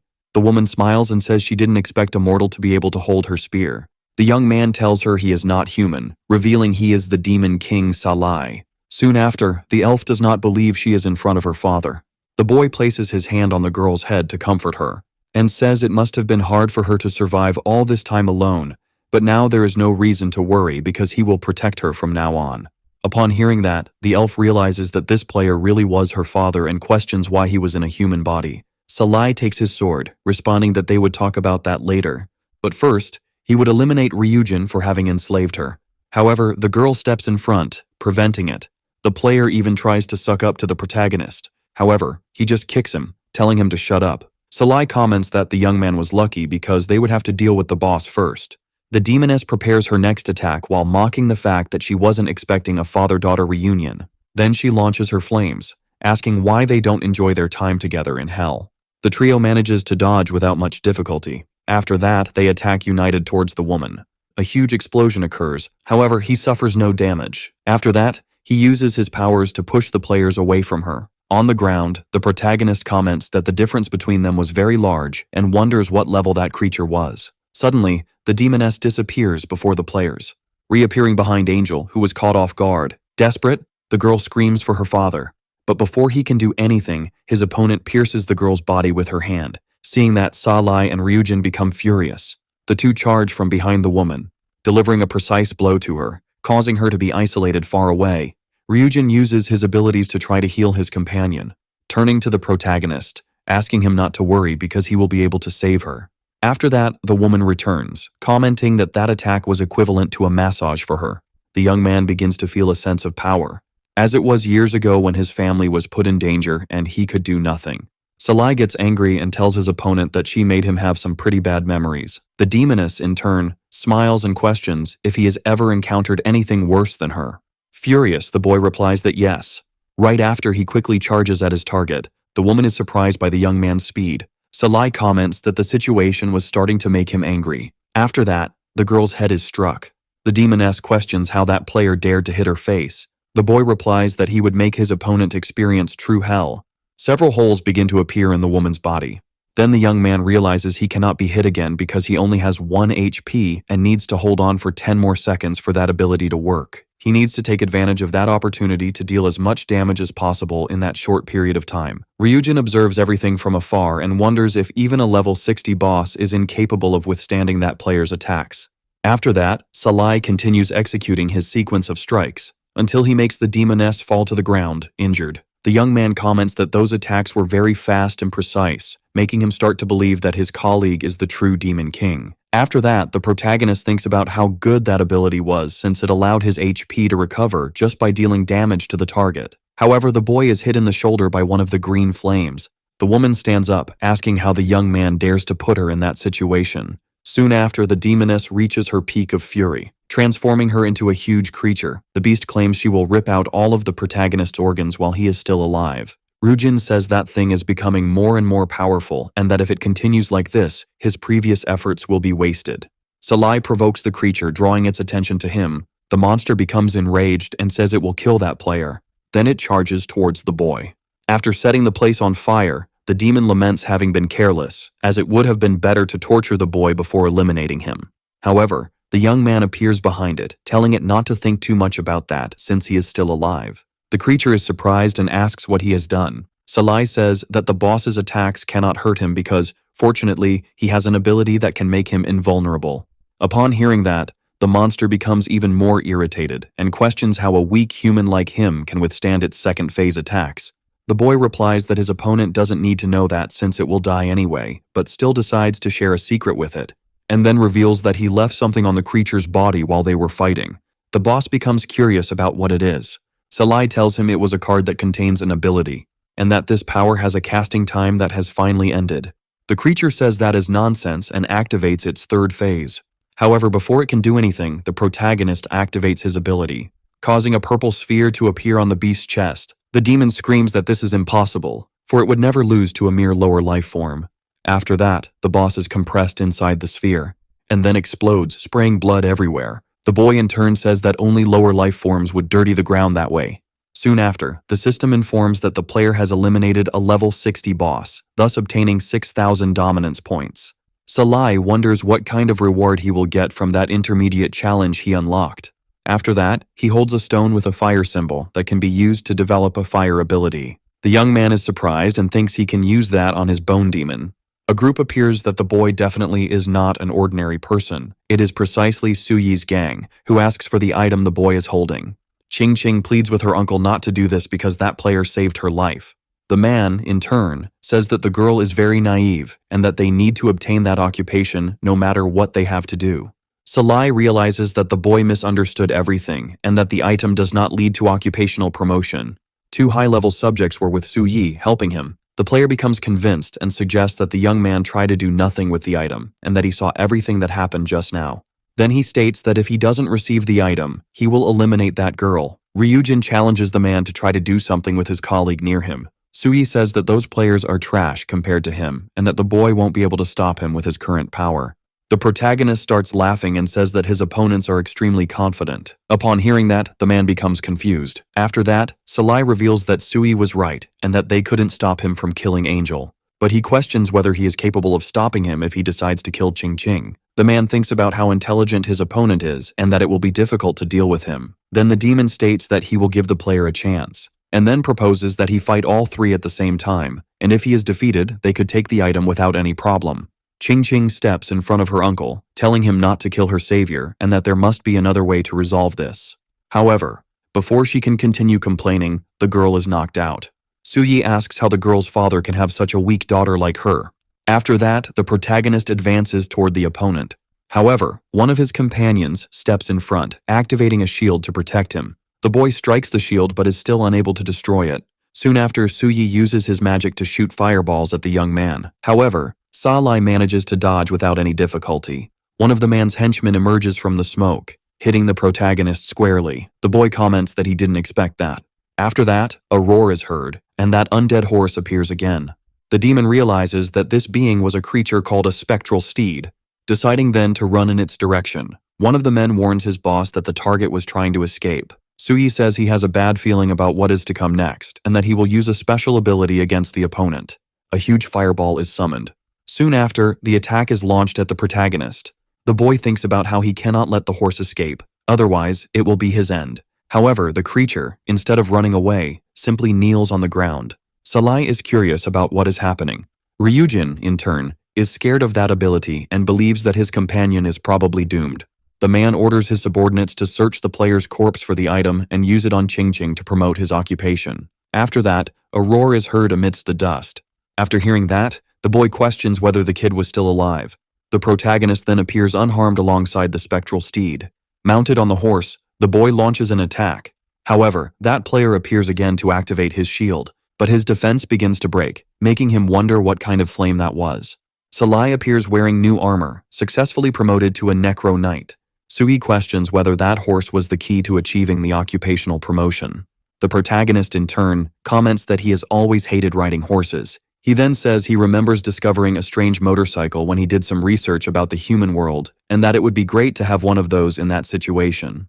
Suddenly, the spectral steed begins to glow. The boy wonders if the animal is preparing to attack again, and then the horse transforms into a motorcycle, making the boy realize that it can change form to whatever it wants. One of the henchmen decides to take advantage of that distraction to advance. However, the protagonist manages to dodge, and uses his vehicle to leap over his opponent. The man is surprised because the young man managed to be faster than him. Salai uses the wheel of his motorcycle to hit his opponent's back, leaving the boy irritated for feeling humiliated. The boy comments that the only reason that player is still alive is that he wants to test his new abilities. Soon after, golden chains appear, binding the protagonist.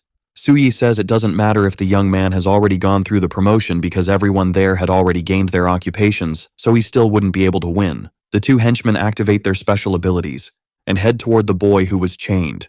A huge explosion occurs due to the attacks.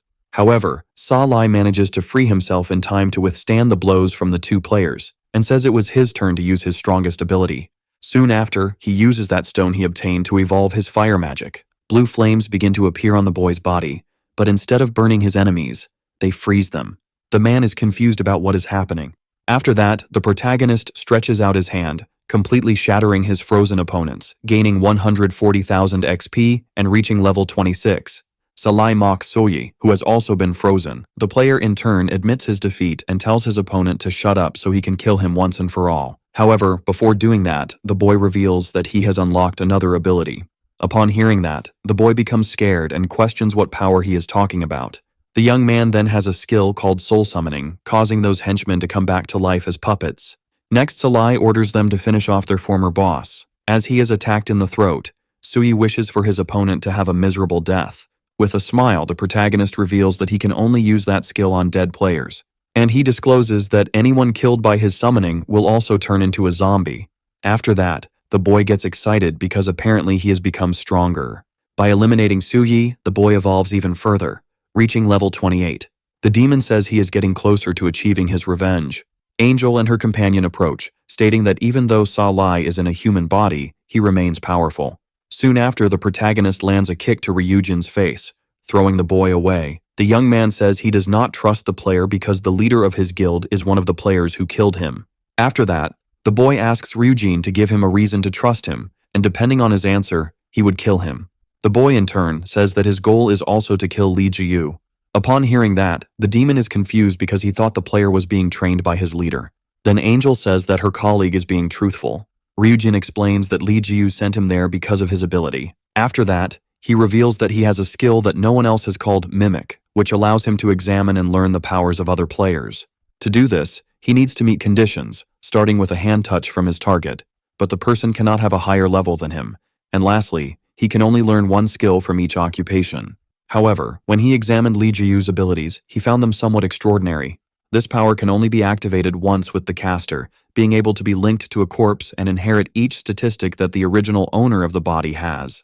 At that moment, Ryujin finally realized why he always found it strange the way his leader looked at him. His eyes reminded the boy of his childhood when he saw the butcher from his village killing pigs. Soon after, he says that the man was pretending to train him to use that ability on him in the end. The demon comments that this is something Li Jiyu would really do. Ryujin says he can provide information about his leader and that they are alike because both want him dead. Angel also reveals that thanks to her companion, she is free from pursuit. The protagonist decides to trust the boy, but warns that if he dares to betray him, he will eliminate him with his own hands. After that, the demon becomes curious about how Angel became so weak. The woman explains that her powers had been sealed. Salai questions whether it was Li Jiyu who did this to her. However, the girl responds that the one responsible for that was Zhang Hao, who had fought with her father in the past. The boy is surprised to learn that his opponent resisted his self-destruction. After that, he asks the girl what happened to her dungeon after her death. With a sad look, the woman recounts that a massacre occurred, and she tells that those 4 players eliminated all the other players.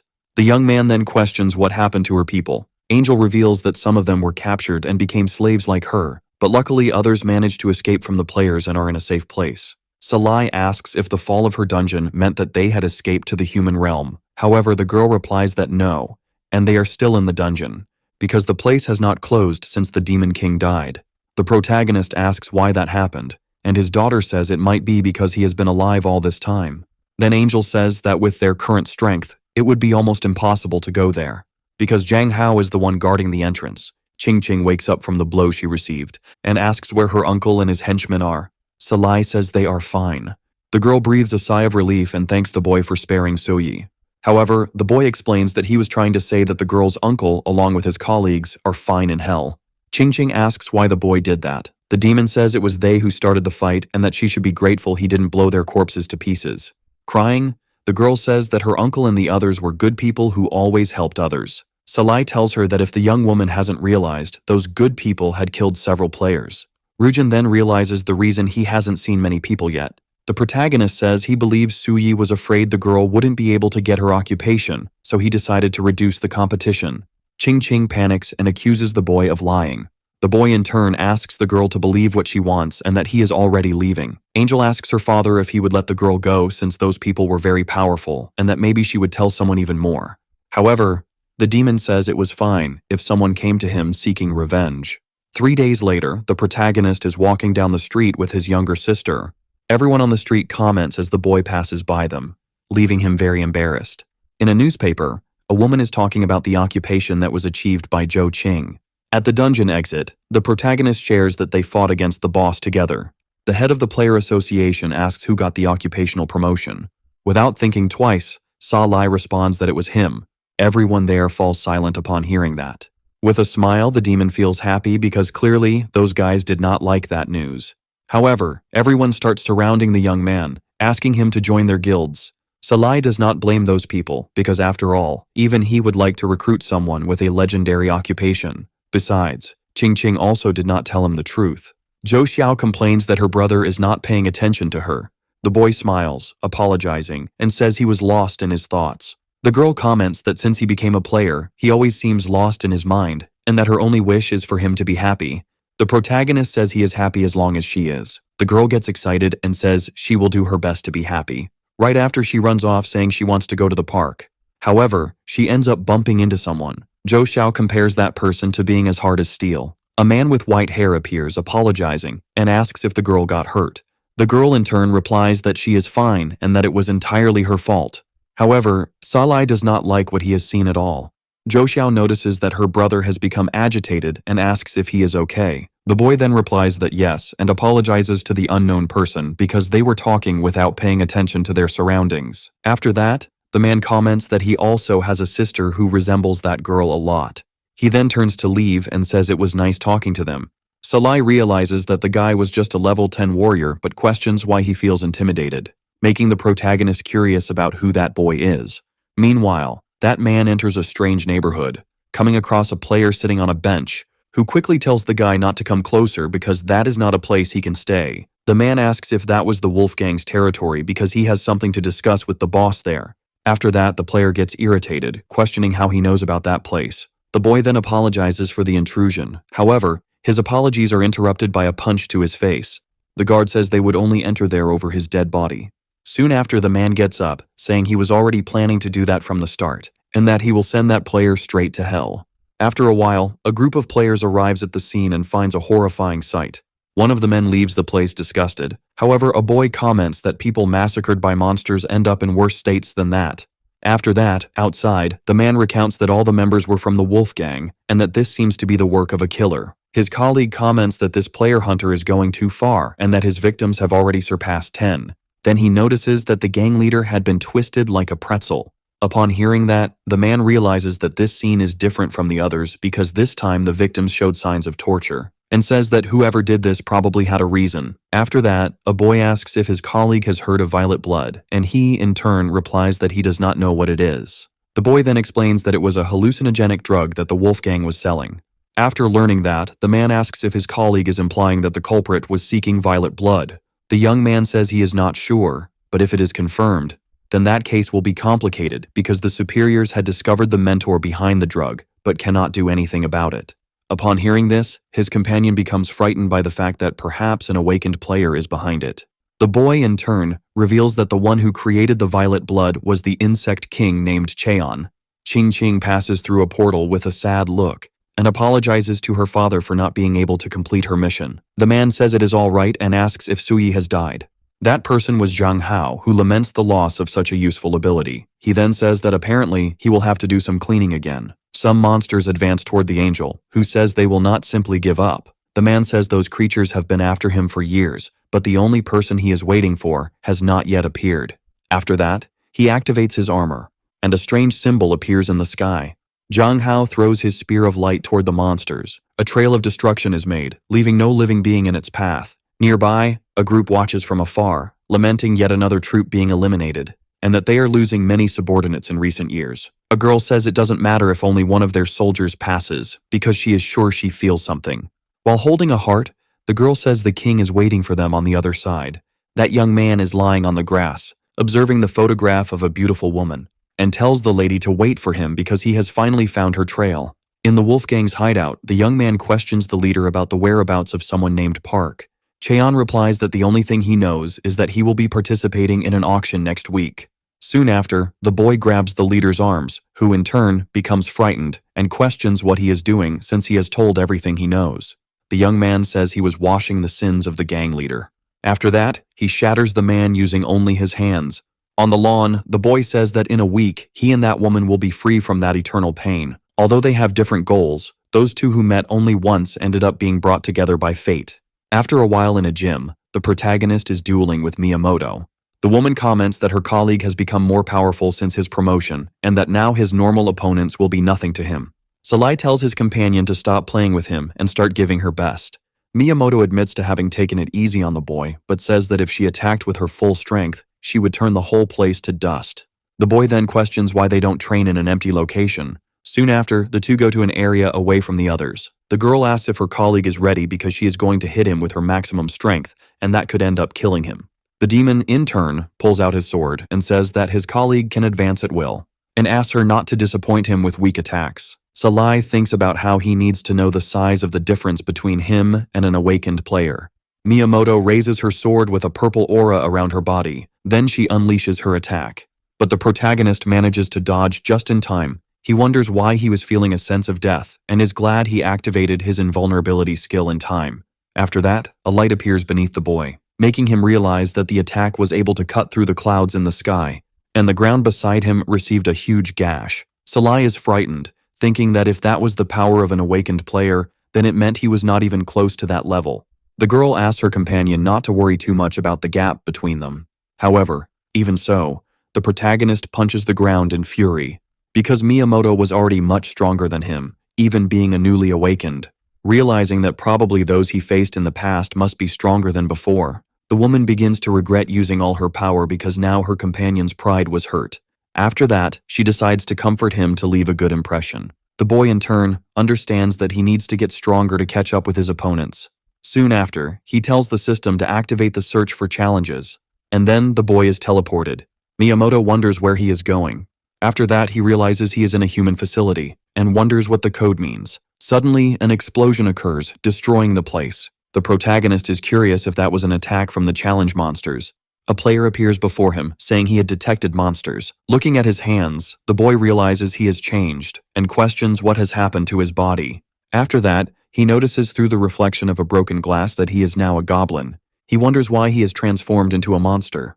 The boy is frightened by the fact that his skin is green. Soon after, he realizes that his panel is completely blocked and that he cannot use any of his skills or items, but at least the location of the mission items is already marked on the map. After this, an explosion occurs right next to the protagonist. He runs away, thinking about how the creatures had no rights at all. The mage responsible for that attack comments that the goblin was quite problematic. Then he loses his target due to the smoke and wonders where he was hiding. Suddenly, the young man appears behind him, surprising him, eliminating the player with just one cut, making the young man realize that even being a goblin, he still retains his strength. After that, more humans appear to fight against the boy. Seeing that, the goblin falls silent, deciding to flee from the attacks while cursing the mission system. Hidden in a bush, the protagonist listens to the players hunting for him. The people choose to split up to search for the creature. Emerging from the foliage, the boy realizes that being green helped him to camouflage. Soon after, he thinks about how ridiculous that mission is, but luckily he is almost at his objective. As he advances, he makes it clear that if the reward for this isn't good, he will never do a mission like that again. However, the boy gets distracted while walking and ends up encountering a player. Quickly, the protagonist attacks the guy, eliminating him in a single blow, making Salai realize that this creature has more strength than a normal goblin. But he knows that if he wants to eliminate those players, he will need to work harder than usual. After that, he thinks that if his guess is correct, that mission will aim to eliminate a specific player. After this, someone appears, commenting that they had found that goblin who was fleeing from the others, and says that he cannot run freely around. Startled by that aura, the protagonist decides to flee. Seeing that, the man smiles, and then uses a skill to eliminate the creature. With a huge praying mantis by his side, the guy comments on the fact that the goblin's blood is red, and says he will call someone to clean up that mess. Soon after, he turns to leave. The protagonist fights to stay alive and wonders if he will really die there, and realizes that the location of the core is just ahead. Salai crawls into a room, finally finding the cube he had been searching for.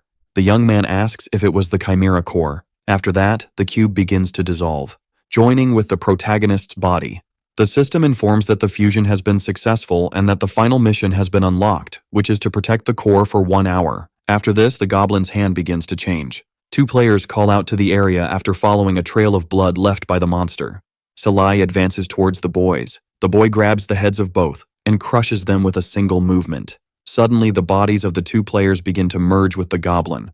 The protagonist wonders if that was the power of the Chimera core. Then he becomes curious if he can merge with monsters. After that, the young man comes across several capsules containing creatures, and a water monster catches his attention, deciding then to break the glass to free it. Because of this, an alarm is triggered. Without wasting time, Salai begins to merge with that creature. The boy's body starts to change, scales appearing on him. Realizing that he is also capable of merging with monsters, the goblin smiles and says he thought of something interesting he would like to do. Soon after, he decides to break all the capsules of the creatures, merging at once with all of them, causing his appearance to change completely, making him more powerful. Salai says there is still plenty of time to finish that mission, and that he will take the opportunity to take revenge. Several players arrive at the location. Frightened, they wonder what monster that was. With a smile, the demon replies that it was not a monster. After that, he eliminates all the people and says it was more like a nightmare, and then uses his ability to unite with their bodies. One of the players remains alive and screams desperately for someone to save him. However, before he can continue making a scene, the protagonist uses his tentacles to pierce him. Soon after, that man appears again with his praying mantis. He questions that monster if it was responsible for that mess. Salai, in turn, says he doesn't blame the guy for not recognizing him. Upon hearing that, the young man realizes that this was the goblin he had just defeated, and asks what he had done to end up like that. The boy replies that the player shouldn't worry about that, but rather about what he was about to face. However, before he can do anything, the praise god places his blade on the creature's neck. Yet, with just one movement, Salai sends the insect flying away, asking if that was all the opponent could do. The man comments that he finds it interesting that the goblin has gotten so strong in such a short time and believes that all of this is thanks to the Chimera Core. And the protagonist says that apparently the guy knows about the existence of that power. The young man states that only monsters can use that power and that the opponent took advantage of that loophole. Soon after, the player advances towards the monster, landing a direct hit to its chest. Salai thinks about how that attack was stronger than he expected and asks what level his opponent is. After that, the man appears behind the creature and says that an awakened player will always win, no matter how much the enemy merges with others. And then he lands several cuts on the protagonist, making him realize the reason the mission required survival for an hour, because that guy was invincible. After that, Salai uses his abilities to heal his wounds. The player says that the creature really heals very quickly, and that he doesn't remember many beasts having such strong recovery powers. Then he mentions that apparently he will have to dissect and analyze the structure of that boss's body. The monster rises and uses an ability that generates a smokescreen. Seeing that, the man says that his opponent has some pretty interesting tricks and questions if he wants to use that technique to attack him unseen. After that, he tells the creature to show everything it has. However, Salai states that that was not his idea, and then decides to take that chance to run away from there, thinking that the best thing to do is to buy time to complete his mission. But before he can get far, magical ropes appear, binding the boy, who in turn questions what ability that was. The man appears behind him, saying he didn't expect his opponent to lack the courage to face him, and that monster was nothing more than an easy prey. Soon after, he lands a blow on the monster and asks how prey can escape the hunt of its predator. The man explains that the ability he used will ensure the opponent has a painful death, and that afterward, the only thing he will have to do is collect his corpse. In a desperate act, the protagonist decides to try to take the opponent to death with him.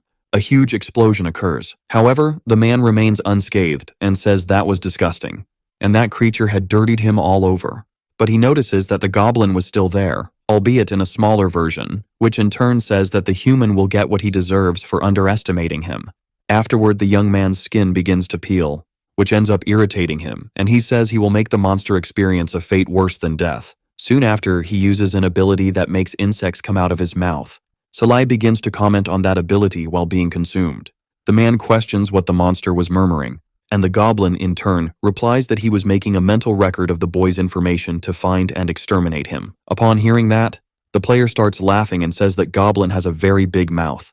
After that, he draws his sword to kill that monster. However, the cut goes through the creature's body. Salai smiles and says that apparently, he won. The man questions why his attacks couldn't hit his enemy. After that, the system informs that the player has completed his mission as time has run out. But before leaving, the boy promises that he will find a way to meet that man again. Soon after, the young man returns to his original body, and is shocked because this time he almost died in that challenge. The system states that by completing the mission, the demon received 2 rewards, a mysterious egg and a chimera fusion item. Upon picking up and analyzing the egg, the boy questions if he should turn it into an omelet. After that, he comments that he didn't believe he could take that cube out of the dungeon. And he says he has a good idea of how to use that, especially now that his dungeon permissions have been restored. Salai activates his dungeon portal. Upon crossing, he finds all his monsters gathered, and he smiles, wondering what kind of creature he will be able to create. After that, he remembers that there are currently 4 types of monsters in his dungeon. They are low-level zombies, the skeleton mage capable of casting spells, along with the stitched monster, and the bone dragon with the title of the most powerful. Soon after, he decides to experiment with his abilities first with the 2 zombies he has. The 2 creatures then begin to merge, becoming a single, stronger, and more powerful monster, but the protagonist still does not feel satisfied, saying he needs something better. And then he wonders what will happen if he merges all those zombies. After that, the monsters change appearance and improve their stats. The boy notes that even the weak ones manage to become elite creatures, and he wonders what would happen if he merged 2 of those zombies. However, the system informs him that the fusion has failed because those monsters had already reached their limit. Salai comments that it was the same as the goblin that became in the dungeon since in the end, it couldn't continue growing even after merging with many players. Next, he becomes curious about what would happen if he merged the stitched abomination with the mage. The creature then becomes a level 30 being. The protagonist gets excited and starts merging several monsters at once. With a smile, the boy comments that the monster he created has the level of a boss capable of commanding an entire dungeon. A huge demon is created, possessing level 40. Soon after, the bone dragon appears behind the protagonist, making him wonder what would happen if he merged it since the monster already has the level of a boss. However, the young man realizes that he has already used all the common creatures and now only has his fusion material left. But before he can do that, the system warns that the boy's dungeon is being invaded. Salai smiles, saying that humans are attentive because they are acting as if they know he needs materials. Meanwhile, a group of players advances through the dungeon. A woman comments to her boss that it was strange for that place to be empty because she heard several stories of teams that were exterminated there.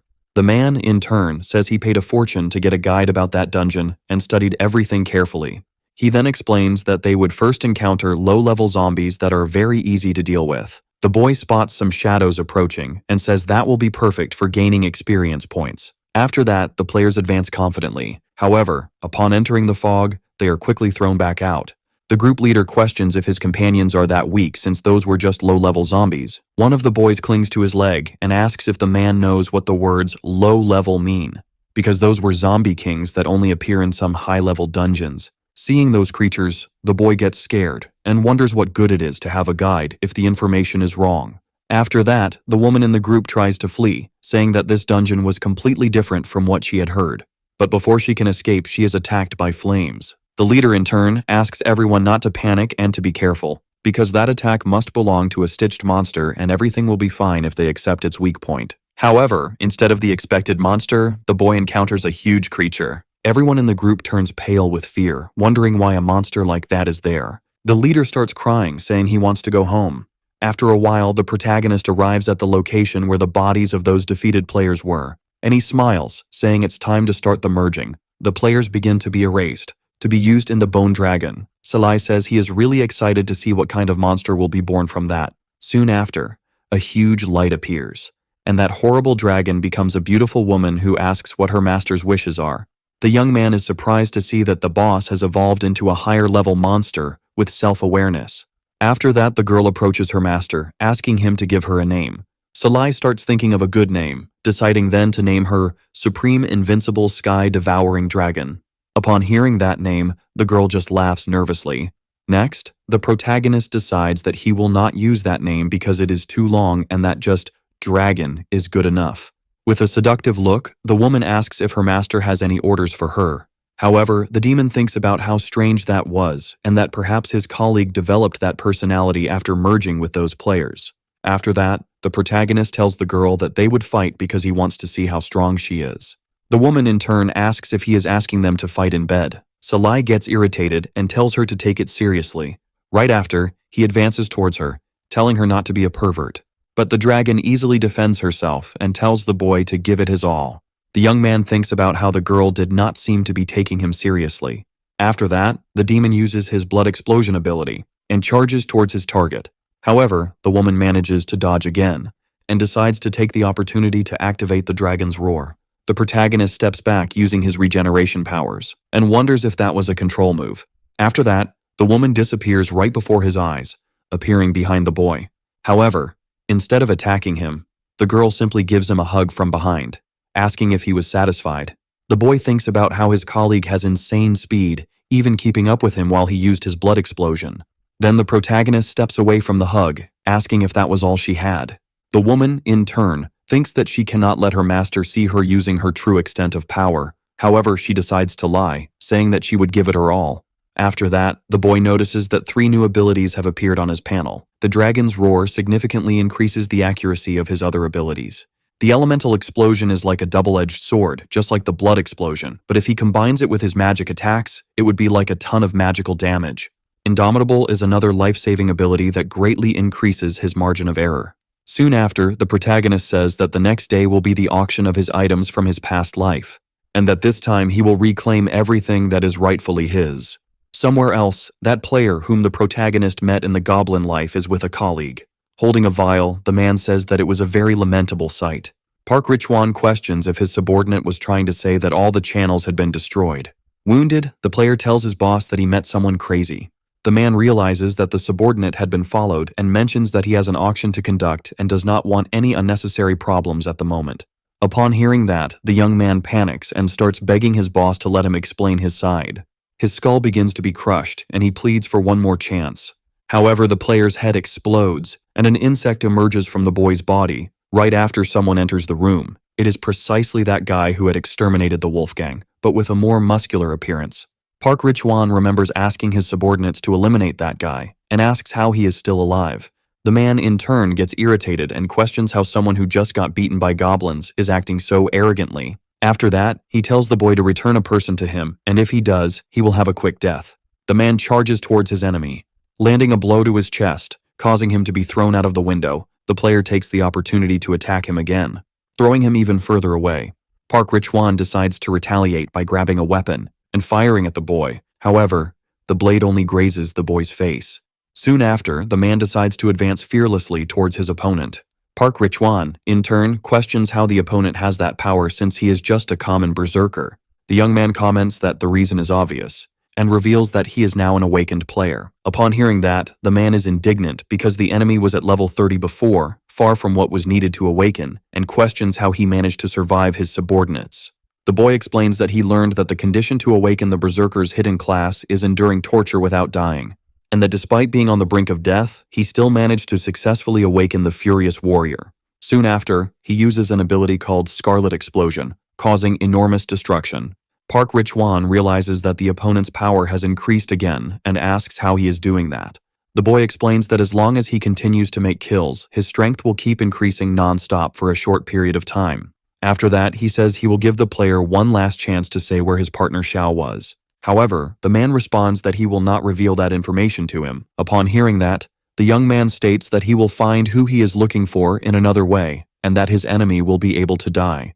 However, before he can do anything, the ground begins to crack around him, and a hand made of bones emerges, grabbing him. Park Richuan quickly realizes who was behind that and says that he only shows up when his interests are at risk. The boy uses his strength to break free, but when he looks up, he finds a skull staring at him, preparing to attack, and then the creature fires a laser at its target. Someone teleports to the player's side and says that he was pathetic. Li Ziyu appears, saying that he didn't expect his subordinate to be unable to handle a newly awakened one. Park Richuan, in turn, shouts asking not to let the enemy escape, and the man comments that he had already hurt him enough, so it won't be a problem. Right after, he uses his bone claws to grip the boy's neck, and Li Ziyu orders him to lower his tone when speaking to him, as his subordinate is nothing but a dog he created. After that, he tells the young man to ensure he has a constant supply of purple blood, otherwise he will have a miserable death. Park Richuan says he will fulfill that mission, but thinks that as soon as he regains his powers at the auction, he will finally be free. After a while, the protagonist is walking with Miiamoto, and she comments that for some people, the auction that day was the most important date of the year. She then explains that players can trade through the guild's commercial post, but this only applies to low-level items, and those of inestimable value are auctioned. The boy questions how the security of the place was, and his companion tells him it wasn't very good. But she says it wasn't even necessary since the auction is organized by the strongest players, making it so that no one wants to oppose them, aside from the fact that everyone is high level, so there's no need for them to steal anything. The young man thinks about how that place was filled with the most precious items and equipment in the world. After that, he hands something to his colleague and says he has a favor to ask. After this, Miiamoto comes across Joe Xiao arguing with another child. The girl says that the young one has to show respect to the elders, and the girl in turn calls the child an old witch. However, instead of being offended, the girl proudly admits to being a witch. She then walks away smiling, suggesting that the young one think before trying to challenge her again. Salai approaches, asking what was happening, and he realizes he couldn't see the information of that player, making him realize she was not ordinary. Miiamoto appears, calling that girl Aunt Ye, and the boy questions if they already knew each other. The woman recognizes the girl and comments that she has grown a lot, resembling her mother from back in the day. She then asks if those people were her friends. Embarrassed, Miiamoto replies that yes. The girl then comments that she has quite a bit of bad luck. However, she decides to hand over the item that Joe Xiao was interested in, as she wouldn't fight with her friend's friends. After that, she turns to Miiamoto, congratulating her on her awakening and assuring her that her father would be very proud. And then she says goodbye, telling them to remember to water that flower with their blood. Salai approaches, questioning who she was, and his companion tells him that her name was Juxin, the Queen of Medicine, currently the only awakened player of the healer class. The boy remembers that his colleague called the woman Aunt, and becomes curious about how old she is.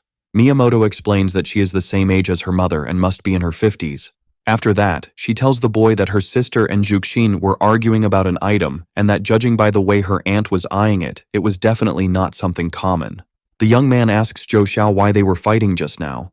The girl, in turn, says that the woman was trying to take that plant from her, and reveals that she was planning to give it to her brother as a gift. That was the sunset flower, a plant that sings in the depths of the Lantis forest. The demon becomes curious about why the Queen of Medicine was so interested in that thing, deciding then to buy it to find out. The seller for his part says that the price was 2,000 wons. Joe Xiao says that her brother doesn't need to pay because she would give it to him as a gift. Salai asks where the girl would get the money. The girl explains that she will use her secret savings that she was saving up specifically to buy something to gift him. The protagonist then thanks his sister for her intention. After a while they were sitting on a bench, Miiamoto asks if her colleague can see something special in that flower. The young man, for his part, says that his system was showing it as just a normal plant, and the woman comments that it might be related to the characteristics of her class. Upon hearing that, the young man asks if she was trying to say something to him. Miiamoto explains that each class has its own special abilities, like one she has called Ao's Word Heart, which increases the attributes of her sword. The boy then realizes that perhaps Juxin has some special ability involving plants and that she probably saw something he missed. The woman asks if her colleague remembers what his aunt had said before leaving. The protagonist, for his part, says it was something about watering the flower with his own blood. Right after that, the demon bites his finger and drops a drop of blood on the plant, causing the flower to grow uncontrollably, and within it, the shadow of a person appears. After that, the plant begins to open, and from there emerges a beautiful girl, a flower spirit. Upon seeing the protagonist, the girl smiles and flies out to hug him, revealing her true height compared to him. Miiamoto explains that with the blood pact, that fairy must see him as her master. After seeing that the girl is only at level 5, the young man wonders what makes her special enough to catch the attention of an awakened player. The woman grabs the creature, saying that if her aunt was so interested in her, she probably has some really special power. However, before they can do anything with her, the flower spirit bites her finger. Miiamoto comments that the little one is quite fierce. Then the fairy flies to her master to hug him, and the demon wonders why every monster he encounters clings to him. The woman says that the flower spirit has just been born and is probably seeing him as family now. After that, the creature smiles in a smug way at the woman, making her irritated for thinking she was being provoked. After that, an elephant appears uncontrollably in the square. The players unite to stop it and ask if anyone there has hypnosis skills. Salai is curious about why there is a loose elephant around. A young man approaches, asking if they hadn't seen the news. Apparently, a lunatic went to the zoo to free the animals, saying they should be wild and not enslaved. The group is left speechless because there are all kinds of people in that world. After that, the boy says that the auction will start soon and that they should go to the main area. Joe Xiao heads ahead, saying she will buy many good things. The protagonist decides that he will grab as many items as he can this time. However, upon arriving at the place, Salai encounters many people. Miiamoto explains that awakened players like her have private rooms and don't need to wait around. The young man asks the woman to take his sister to that place, and says he is someone who likes to sit in lines but thinks it will be easier to carry out his plan if he can separate from them. However, the woman starts to apologize, because she believes that her companion doesn't like the feeling of superiority she is emitting. Salai, for his part, says it's all right and that there's no need for her to apologize. Right after that, the protagonist says goodbye to his sister, and joins the line with everyone else, thinking that apparently he will have to wait a long time to get in. After a while, the young man's turn finally arrives. However, a man appears wanting to cut in line. A young man asks why the player is doing that.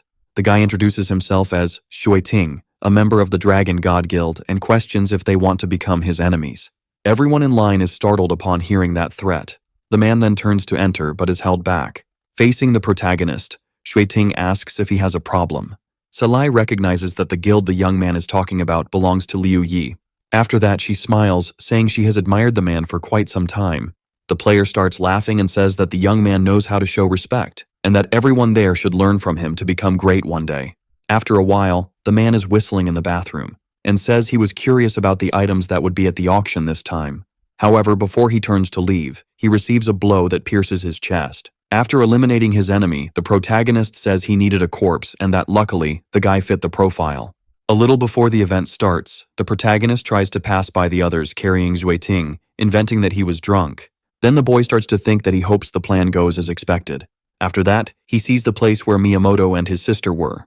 In the booth, Joe Xiao comments that there were many people there. Juxin appears behind her niece, asking if there is any item that interests her at that auction. The woman, in turn, replies that there is nothing she wants to buy and that she was just looking.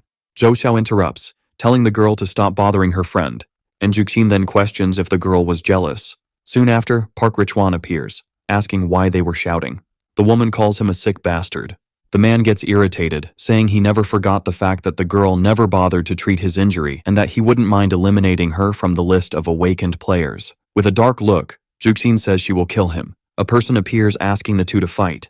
That was Fujiwara, who says that now she will have a good show to watch. After that, she starts laughing, saying it's only fun if people die and that for that to happen, it might be better for her to join the fight. And the girl comments that this woman might have some kind of mental illness. After that, an old man appears, telling everyone to stop arguing because the auction was about to start. Juxin sits down, saying that the player was lucky, or she would turn him into a deactivated one. Fujiwara comments that everyone there was a coward. The old man approaches the woman, warning her that she is part of the fighting tournament, and that if she causes any trouble, her association will be revoked. The girl, in turn, says she will do what he asks, just to help her master. The man smiles, and thanks her for her understanding.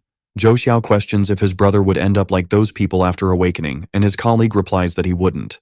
Salai comments that including Miiamoto, there are 4 awakened players participating in the auction, but wonders why that masked guy seems familiar to him. Soon after, the old man appears on stage, asking everyone to be silent because the auction was officially starting, and then presents his first item called the ascetic helmet. The user of this item will provoke other players, and once worn out, it will attract the attacks of all enemies within a specific range for a short period. The people in the audience wonder who would want such a dangerous object for themselves. The boy, in turn, smiles, saying they don't see how powerful that thing is, deciding then to snatch it because he just created a cooler way to use it. After that, the event organizer says the starting price was 1 million. A man quickly raises his paddle to double the bid, because he believes that this is an artifact he needs to get. However, number 38 offers 2.2 million, but that guy from before tries again to get that item by doubling the offer again. After that, number 64 decides to get involved in the negotiation, leaving the man irritated that they were trying to take what he wanted, and then increases his bid to 5.2 million. The event organizer starts counting to 3 to see if anyone raises the amount. However, no one interferes, and he sells his first item. Salai thinks it's time for him to stir things up. The next item for auction is called Victory Belt, which has the ability to temporarily enhance the attributes of all players within its range, and because of that, its first bid will be 2 million. Quickly, the offer is doubled to 4 million. That offer was precisely from the protagonist, who says that artifact will be his. However, number 64 interrupts again, raising the amount. Salai, in turn, doesn't think twice and places the bid at 6.4 million. That man smiles, thinking about how his opponent seems at ease and that this amount of money must be nothing to him. Then, he starts hoping the protagonist raises the bid because he loves when people dance in the palms of his hands. However, he begins to panic because the boy wasn't making any more bids. With a smile, Salai says that item is beyond his budget and that he has no choice but to give up on that item. Meanwhile, a person approaches the entrance of the event. The security guard, in turn, stops him, saying that the entry time has already ended. However, that stranger was the player who faced Park Richwan, who tells the guard to get out of his way if he doesn't want to die. After a while, the man says that the last 2 items will be auctioned immediately and that one of them is the main highlight of the event. He then pulls back the curtain, revealing the sword of the immortal demon king Salai, who was one of the most powerful bosses. The old man explains that this equipment has already reached legendary level, but unfortunately, no one has been able to wield it all these years, and perhaps only the despised demon king can. Upon hearing that comment, the protagonist feels offended. The event organizer reveals that as a sign of appreciation for everyone's support over the years, they decided to gift the player who spends the most at the auction with that item. Soon after, some players enter with the most important item of the auction. 2 people recognize those guys as they are famous and wonder what kind of incredible treasure it is for the 2 to have to personally accompany it on stage. Those players were named Reno and Wright. The man explains that the name of that item was the Tear of the Celestial God, which can remove all negative effects and heal all attributes, even resurrecting players who have been dead for less than a day. Upon hearing that, the protagonist becomes interested and decides to try to get his hands on that object. The man says that the bids will start with a small amount of 1 billion. Park Richuan is the first to respond, raising it to 2 billion. After seeing that the player was interested, everyone decides not to compete with him. Salai, in turn, thinks about how that guy seemed familiar to him. After that, he remembers that it is the awakened player he encountered when he was in goblin form, but now he looks a bit worn out. Park Richuan gets irritated, deciding that he will kill anyone who tries to surpass him. However, Juxin doubles the bid, saying that she is the queen of medicine, so it is only fair that the item belongs to her. The man quickly raises the offer, quite confident, as he has saved a lot of money over the years and believes there's no way the woman has more money. But participant number 65 decides to double it to 16 billion. Upon hearing that, the young man becomes furious and questions how someone dared to surpass his offer. Seeing from afar, Fujiwara begins to find it intriguing. Salai uses Xueting's corpse to control his auction plate without drawing attention to himself. The boy was doing this because he wanted to challenge that player. Park Richuan recognizes that guy as one of the members of the Dragon God Guild, and wonders if those guys sell things just to buy them back later.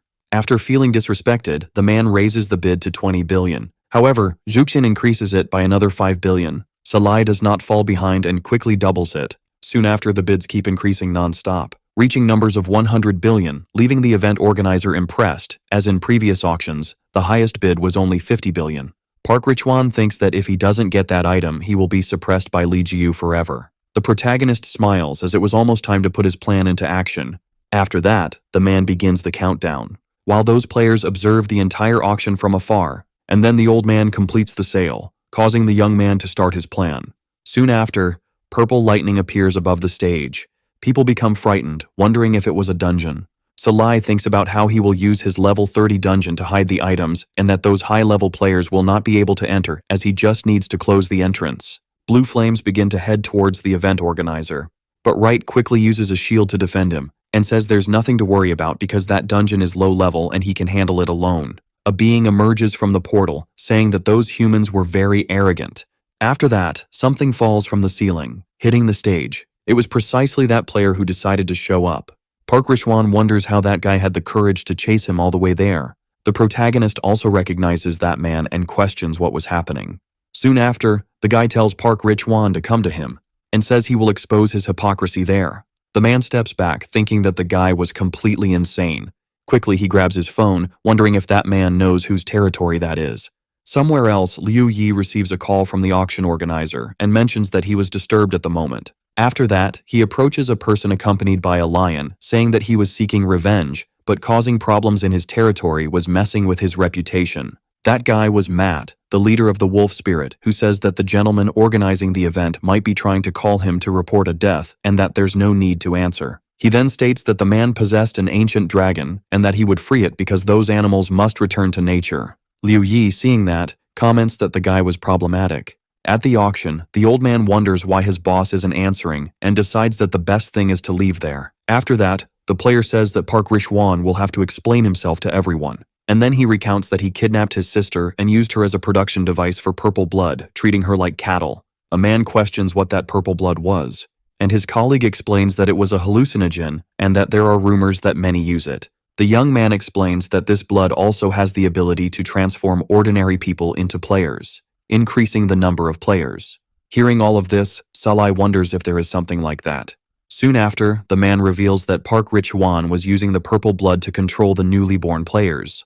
After that, he points his finger at his enemy and asks if he has anything else to say.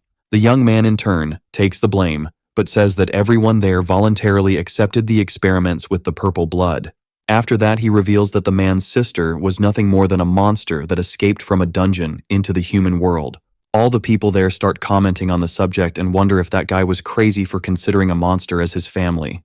Joe Xiao questions Miiamoto about why everyone's attitude changed so suddenly and what's wrong with being a creature. The woman in turn explains that according to the association's regulations, monsters had no rights and were merely tools for players to level up. This kind of thinking is deeply rooted in the minds of the players. Park Richuan laughs and says that no one would side with the young man. The man becomes furious and says he will kill everyone for mocking him. However, before he can do anything, Shui Ting attacks everyone. Upon seeing that mask, people immediately recognize it as the player killer. The protagonist warns the dragon that he has changed his plan, and orders her to kill everyone there. The woman, in turn, says she can handle it. A blue flame appears, dominating the entire stage. Soon after, an explosion occurs, and a carnivorous plant emerges from the ground. From within it, Juxin appears, along with Miiamoto and the protagonist's sister. The girl asks the woman to hurry and save her brother. However, the woman reassures the girl, telling her not to worry too much because that level of attack would not harm Salai. Miiamoto asks her aunt to take care of Joe Xiao because she was going after her brother, but Juxin tells her niece to leave that boy with her. In the midst of the rubble, a man tries to escape. Suddenly, a fireball comes in his direction, and this attack came directly from the protagonist. After that, Salai turns to the man and says that no one was defending him, but that he decided to help him. Soon after, the king zombies try to pass through the portal with the auction items. However, they are crushed by giant insects, yet a giant foot smashes them. That was the giant monster from the protagonist's dungeon. Park Richwan watches the entire situation from the top of a building. After that, he is nearly hit by an attack, and notices that a hooded figure was behind it and believes it to be Shui Ting. After that, he questions how the man dared to prevent him from receiving the tear of the celestial god. Park Richwan advances, saying that if his opponent was eager to die, he would grant his wish. However, before he can get closer, he ends up being caught off guard, causing him to be isolated far away. The one responsible for that was the player who invaded the auction. On the ground, with his mask destroyed, the young man becomes furious, wondering why he is always at the mercy of others since he was an awakened player, and that even those trash dared to confront him. The man approaches, saying it was time to settle his debts and questions where his sister was.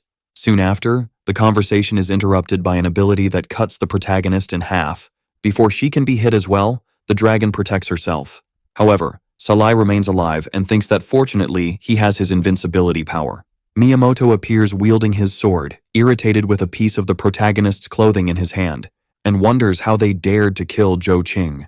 Seeing that, the boy can't believe how stupid his colleague was. After that, the dragon advances, saying he will eliminate the woman for injuring his master just for being a little trivial. The young man feels embarrassed because he was insulted out of nowhere.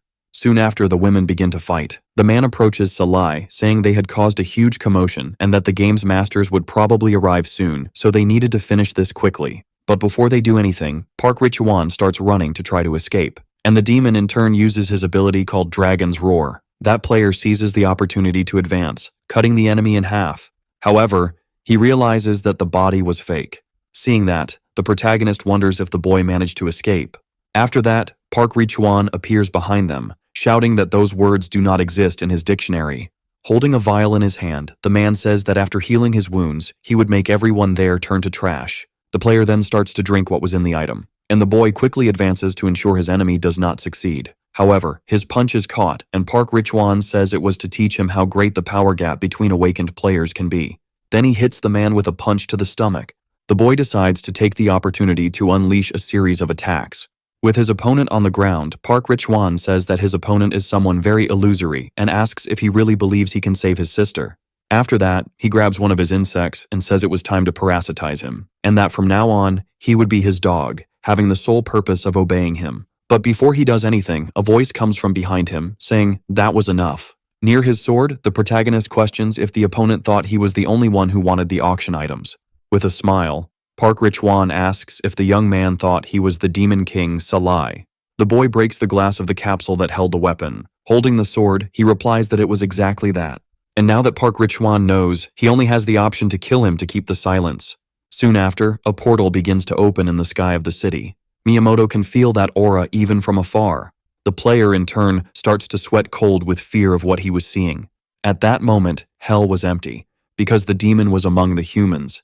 Even on the other side of the portal, Zhang Hao feels that presence, and wonders if the demon king he had been searching for was out there. He quickly crosses the portal. The creatures find that behavior strange, since for years the man had never even set foot outside that dungeon. One of the monsters comments that the boy's goal had always been to wait for the reincarnation of the demon king, making him wonder if their master had already reincarnated in the outside world. His colleague comments that this was a good opportunity because with Zhang Hao's departure, they could finally send someone to the outside world. The girl in the group offers to go and says she is definitely capable of bringing back their king. Her companion, in turn, says there must still be some players guarding the dungeon outside, but that anyway, they needed to find their king. Somewhere else, a huge dragon watches two people. One of them is Liu Yi, who says that his opponent will die there.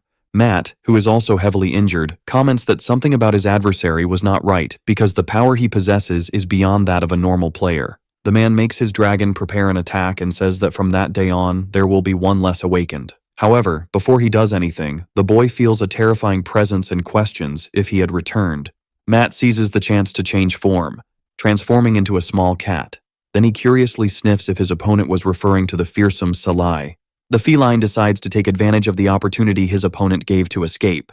Liu Yi kneels, unable to believe that the demon had returned. Several players are also able to feel that presence, causing them to become frightened. On the battlefield, the protagonist stands before his adversary. Park Richuan asks if he really was the Demon King. The sword felt the call of its master. The system explains the boy's new ability, which in turn states that even if it's just a part, the attribute inheritance has increased the capacity by 10 times. Somewhere else, Miiamoto defeats the dragon. Even though she was defeated, the woman rejoices and asks if that was her master's original strength. Upon sensing the Demon King's aura, the protagonist companion gets irritated and quickly advances towards him, demanding that he return her father's life. The young man remembers that she still doesn't know the truth and that he can't waste time with her since he only has 1 minute. The girl attacks the demon, but he dodges, leaving her surprised by how easily he evaded the strike. After that, Salai approaches the woman from behind and says that he didn't kill her father and that instead of accusing him, she should suspect the person who was with her father when it happened, and then strikes her neck, causing her to fall to the ground unconscious. After that, he says that the next one was his opponent. Park Richuan, for his part, tells the demon not to underestimate him since he had already healed his wounds, and because of that, he is stronger than that woman. Soon after, he activates one of his abilities called Insect God Parasitism, and then he is equipped with armor.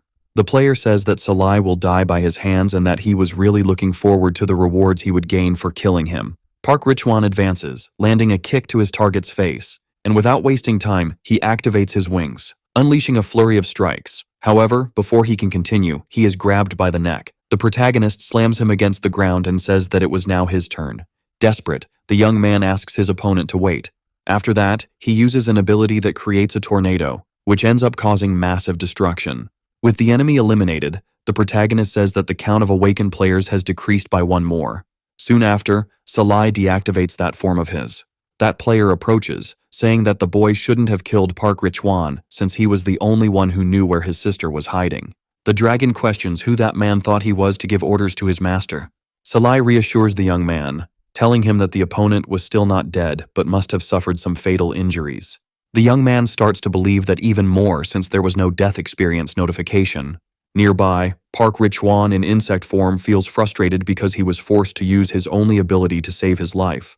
After that, he thinks that there is no need to fight the boy head-on, and that the important thing is that he has already seen his human appearance. And when the time comes, he will reveal his true identity to the Li Jiu group who will take care of him.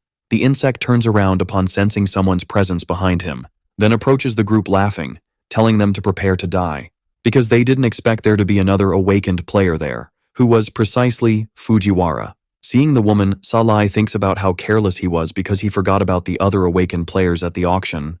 However, he wonders why that woman hadn't made any move before.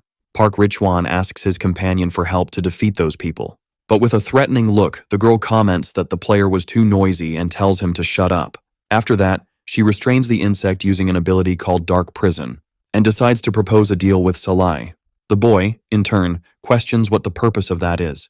The woman then replies that there is no need for him to be so nervous. After that, she throws the cube that traps the insect to the protagonist and asks him to consider it a gift for their first meeting, and says that he can place that item directly in his inventory.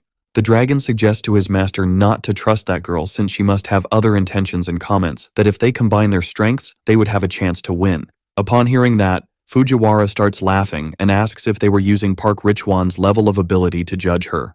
Soon after, she says that from her point of view, even if everyone there united against her, they still wouldn't be enough to even be killed. The protagonist feels scared and wonders what kind of terrifying feeling of oppression he was experiencing. The woman explains that among the awakened players, there is a significant power gap and that although Park Richuan awakened early, he still made no progress over the years, becoming someone weak. After that, She comments that even if the demon uses the power he just demonstrated along with those two people, they wouldn't last more than 10 minutes.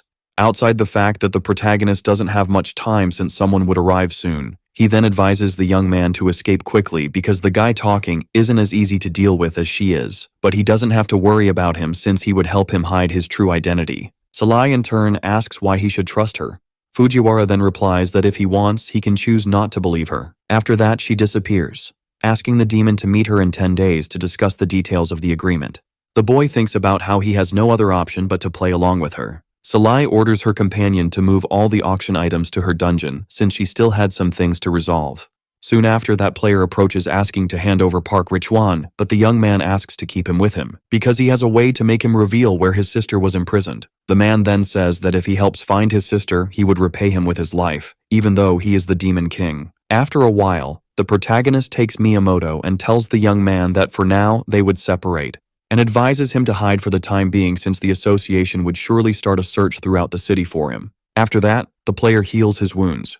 The boy, in turn, questions why the man's level had dropped to 10, just like when they first met, and he then explains that due to his class, his level can be increased to a maximum of 75 during battle. Salai says that since this was the case, she would find an even safer hiding place. Soon after, Zhang Hao arrives at the place, asking where the Demon King was, because that presence was definitely his. Fujiwara appears saying that he was right.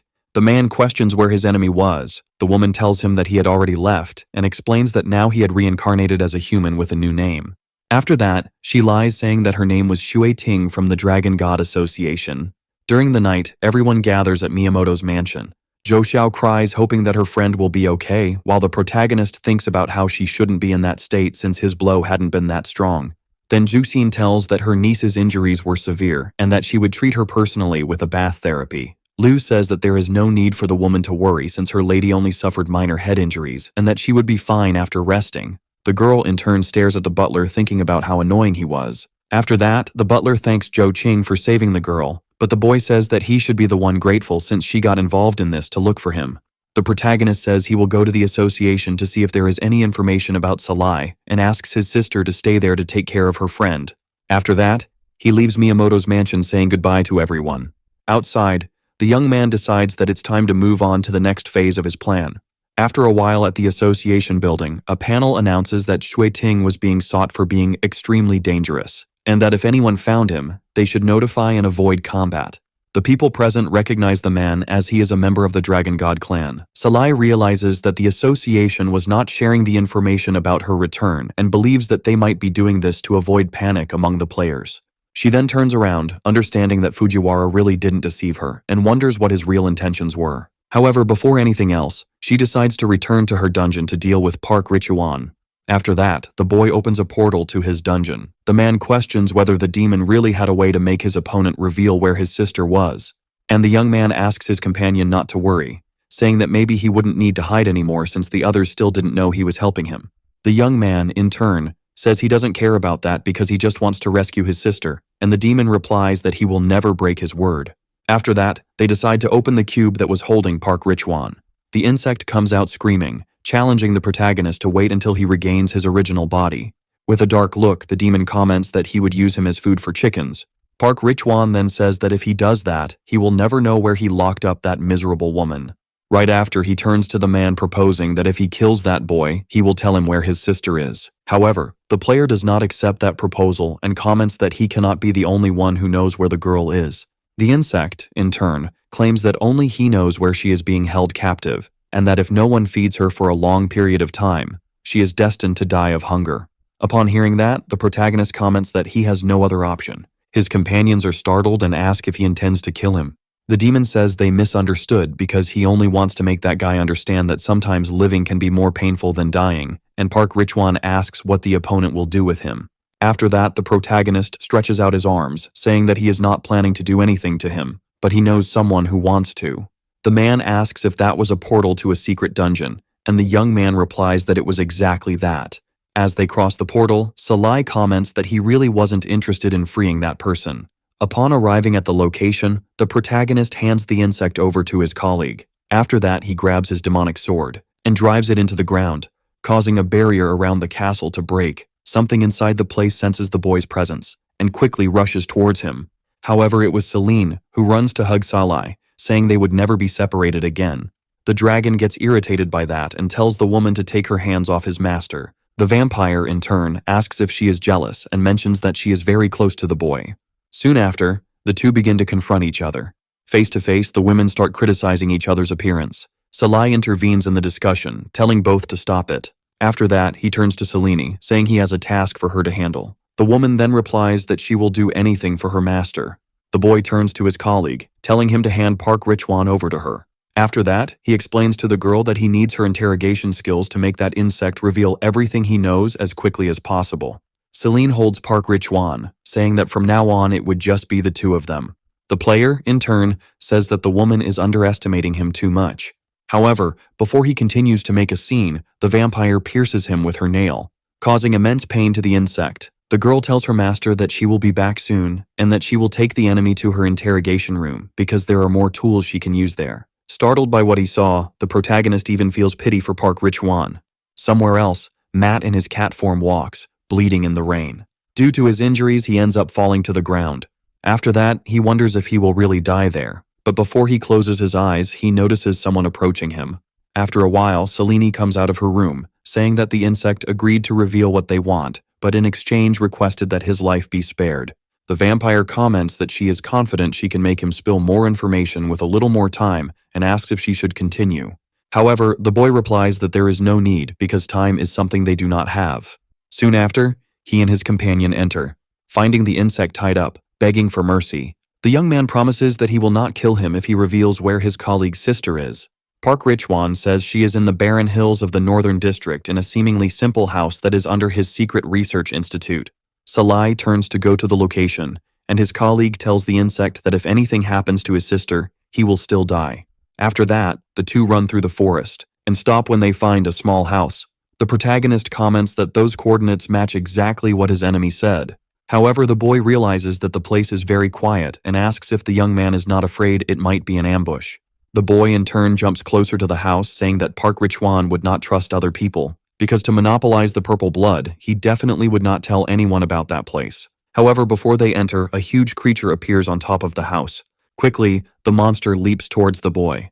Salai is surprised by the agility of that thing, and effortlessly dodges the creature's attack. Right after, he advances behind the creature, landing a kick to its face and saying that was how to treat a guest. Due to the attack, the monster is thrown against the house. After that, the demon uses a fire spell, incinerating the creature completely along with the debris of the house, leaving only a secret passage. After this, the two walk through the dark corridors of the place. Salai thinks about how it was similar to the previous dungeon challenge, but wonders why the place seemed abandoned for years. The boy finds some scratch marks that he remembers making when he transformed into a goblin. But his train of thought is broken when he hears a noise further ahead. His companion shouts for someone named Xiao Yu. The man then breaks the capsule that was holding him and tears off the tubes that were connected to his back. Salai says that the girl seems fragile, but her wounds started to heal, and he believes she will recover in no time. The woman's brother picks her up in his arms, and the young man asks the guy to take her to his dungeon because he has healing medicines. In the mansion, the protagonist tells his colleague that he has other things to resolve, and that if he needs anything, he can ask the dragon. The man, in turn, thanks him and says that the demon can come to him when he needs help. Salai turns around happy to have another tool at his disposal. He then walks down the corridor, saying it was time to end this. Upon seeing his master, Celine gets excited and comments that she always knew he would return. While hugging him, the girl asks if they could go to the room.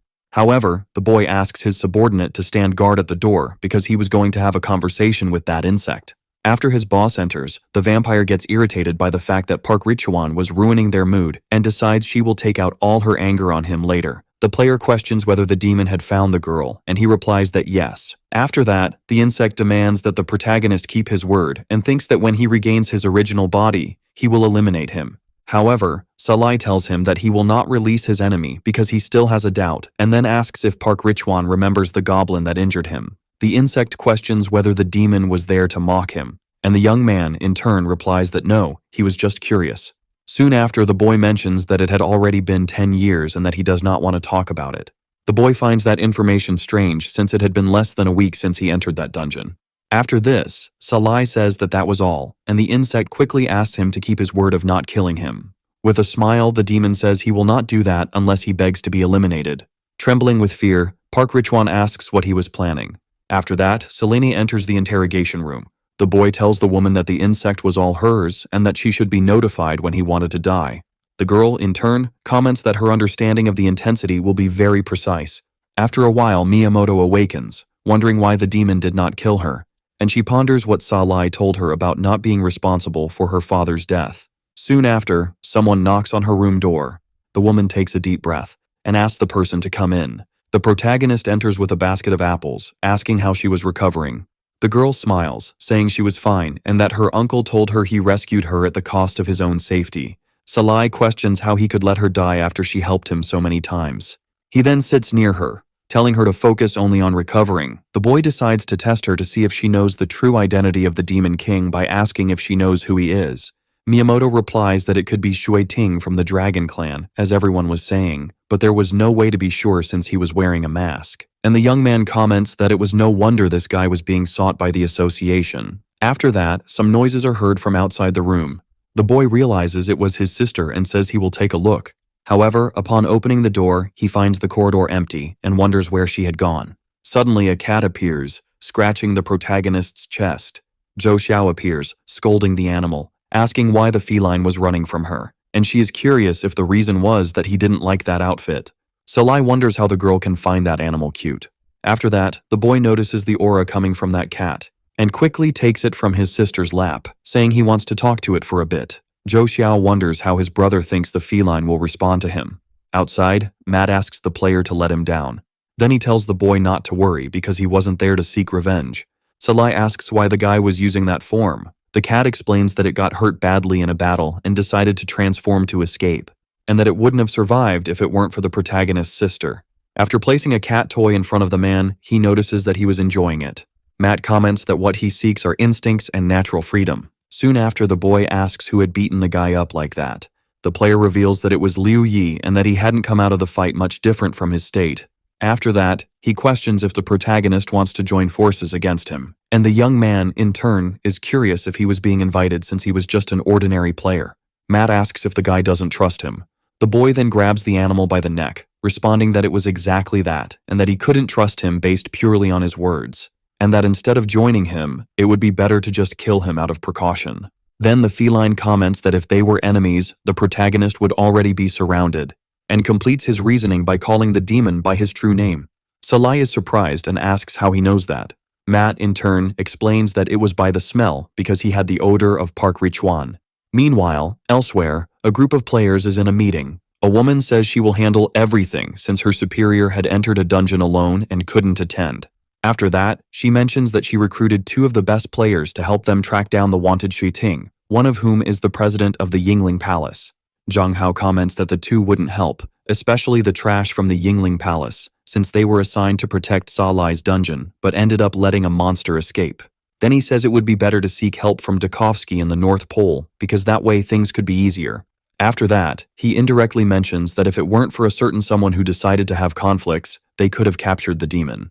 Liu Yi realizes they were referring to him and apologizes, taking the blame. A player who was there comments that he expected nothing less from the biggest idiot among them. The man gets irritated and asks who gave him the right to judge him.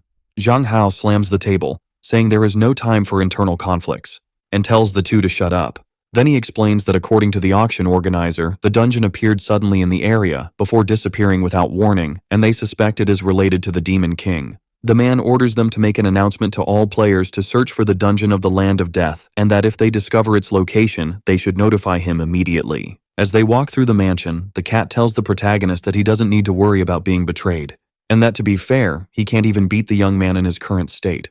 The boy, in turn, decides to accept the feline's word for now. After that, he notices that his sister was watching the whole situation from afar. Quickly, Salai grabs the animal, saying they had already finished talking and asks her to take very good care of it. Joe Xiao picks up her pet, saying she would give him only the best, and mentions that she will also take him to a veterinarian to neuter him, but the protagonist comments that there is no need to do that yet. Soon after, the boy's phone starts ringing. It was a message from the association informing about the search for the Demon King's dungeon. The boy wonders if they had discovered his connection to the Land of Death and decides to hide his dungeon in some isolated place. After that, the young man says goodbye to his sister, saying he needed to do something important. However, the girl warns her brother that she had scratch marks from her cat on her shirt and advises him to change clothes. After a while, the protagonist arrives at the entrance of his dungeon. However, there were already some players there. The boy realizes that they hadn't notified the guild immediately. Then he decides to do nothing at the moment since those people were already at level 50, and it would be very complicated to deal with them. The young man approaches, suggesting that the group notify their guilds about that dungeon. However, one of the guys asks him to calm down and wonders why they placed a reward on that dungeon.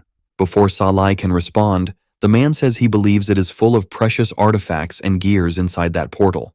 Soon after, he invites the protagonist to join them and mentions that they would give him a share of the profits later. However, a woman is against that idea because the young man is level 34 and asks why her colleague was inviting him. The man smiles at his companion, saying he has a plan and thinks that if necessary, they could use him as bait.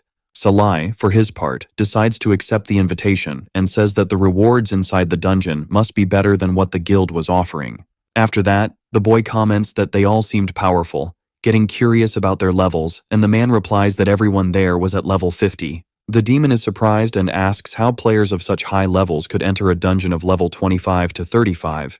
And the young man explains that they would use an item that can increase or decrease the dungeon's entry requirements by up to 20 levels. Salai is amazed by the abilities of that artifact. Soon after, the group enters the portal. The man jokes that a dungeon of that difficulty is a piece of cake for level 50 players like them, and the protagonist smiles, thanking him for the artifact. And the player asks what the boy was trying to say. After that, a light appears behind the group. The young man tells everyone to be on guard because a group is approaching. A dragon appears before them all. People wonder why it is so smiling. Salai puts his hand on the man's shoulder, saying that the woman is there to welcome him. Then he uses a fire skill to burn the player. Everyone in the group is shocked to see that. A boy gets angry and questions how the protagonist can attack his teammates. However, before anything happens, the dragon charges forward, eliminating everyone in its path, causing its master to gain several XP points. Seeing that he is now at level 40, the demon comments that he gained a lot of experience from those level 50 players. The system congratulates the boy for leveling up and informs him that he has unlocked a new skill zone. After that, Salai realizes he needs to find a new dungeon since the land of death is no longer safe, and he says it is time to conquer higher level dungeons because the common ones can no longer satisfy him. The protagonist starts eliminating several creatures, reaching the point of being able to handle a gigantic fish even while in the water. At the player association, the boy is observing a panel, and he notices that the monsters from those dungeons were not strong enough, but at least the 3 items were not that bad. The first was a vial of beast blood that significantly increases all the player's attributes for 3 minutes, followed by an object that allows creating a sandstorm to trap the target that lasts for 1 minute. The last one allows increasing the attraction of monsters of the opposite sex. Soon after, the boy thinks that with the dominance points he gained, he can use them to upgrade his next dungeon. However, his thoughts are interrupted by someone calling him. A beautiful woman named Zhang Tongling appears, recognizing the young man. The young man asks if she has any problem. The girl replies that she noticed he has conquered many high-level dungeons recently and questions if he doesn't feel that the association's dungeons are not enough. Salai is curious about what she is trying to imply. Zhang Tongling tells him that the association has hidden some precious dungeons for some powerful guilds and that they are expecting the boy in his next quest. The protagonist asks what the dungeon in question is. The woman says its name is Cress Peak, requiring level 60 to 70 to participate, and that the association classified it as epic, making the artifacts more valuable. However, the protagonist says he cannot participate since he is still only at level 40, and the girl, for her part, smiles, revealing that she knows the boy has a way to alter the dungeon's level requirements, and upon hearing that, the demon realizes he has been watched for a long time. Zhang Tongling asks the boy to follow her to her guild's headquarters since her boss is already waiting for him. After a while, the two arrive at a location that was a grand castle. The woman comments that her team was the second largest guild in the world and that they were only behind Zhang Hao's team. However, their admission fees were higher. Soon after, she notices that the guild master was at the entrance of the place. He was a man named Cruz, who says he is honored by Zhou Qing's presence and questions what he thinks of his guild's headquarters. The demon jokes, commenting that the place is smaller than his house, but the man takes that comment lightly. After that, he introduces a gentleman named Reno, who used to be the vice master of the Holy Dragon Guild, but due to a serious injury, he left his position and became the vice of his guild.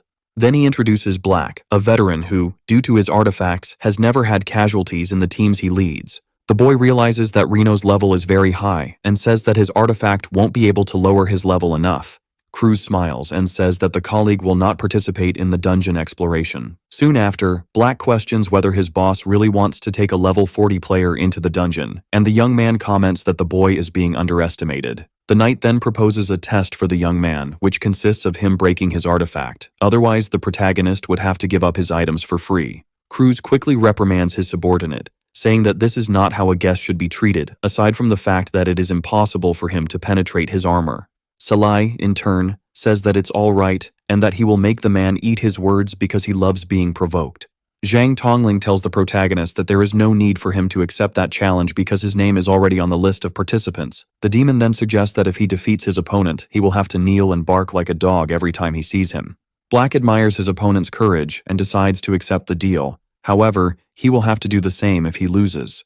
Cruz again reinforces that his guest does not need to fight. With a wicked smile, the boy tells the guild leader not to get in his way because he will make his subordinate his dog. The knight, in turn, says that he will show his opponent the power of his mythical equipment. Then the man activates one of his abilities called Eternal Shield. Salai is surprised to see that he possesses that power. That was the legendary shield of ancient myths, being the highest mythical equipment. After that, people start gathering around, surprised by the fact that the captain is already using his mythical equipment against that young man. Reno realizes that Cruz has wanted that fight from the beginning. He questions whether he doubts that player's ability. The man, in turn, reveals that if his colleague hadn't recommended him, he would never have allowed a level 40 person to join the expedition. Black becomes furious and says that the boy is just a piece of trash in front of him. The protagonist comments that that equipment is just a defective product. He notices that the soul stone in the shield has disappeared. Soon after, the young man advances to perform a test. After his strike, Salai steps back from the target. The knight starts laughing and calls his opponent stupid for believing he could go against his mythical shield with just his fists. After that, the demon grabs his sword and says he doesn't want the fight to end too soon. He adds that just one strike would be enough to break the man's artifact. People begin to laugh uncontrollably, saying that the young man must have just escaped from a mental institution. Zhang Tongling wonders if the boy is really that arrogant. Cruz laughs, saying that the young man is very immature, and his colleague asks him to be patient. Black then tells his opponent to show what he is made of, if he can. After that, the demon grabs an artifact he believes will be useful in that battle.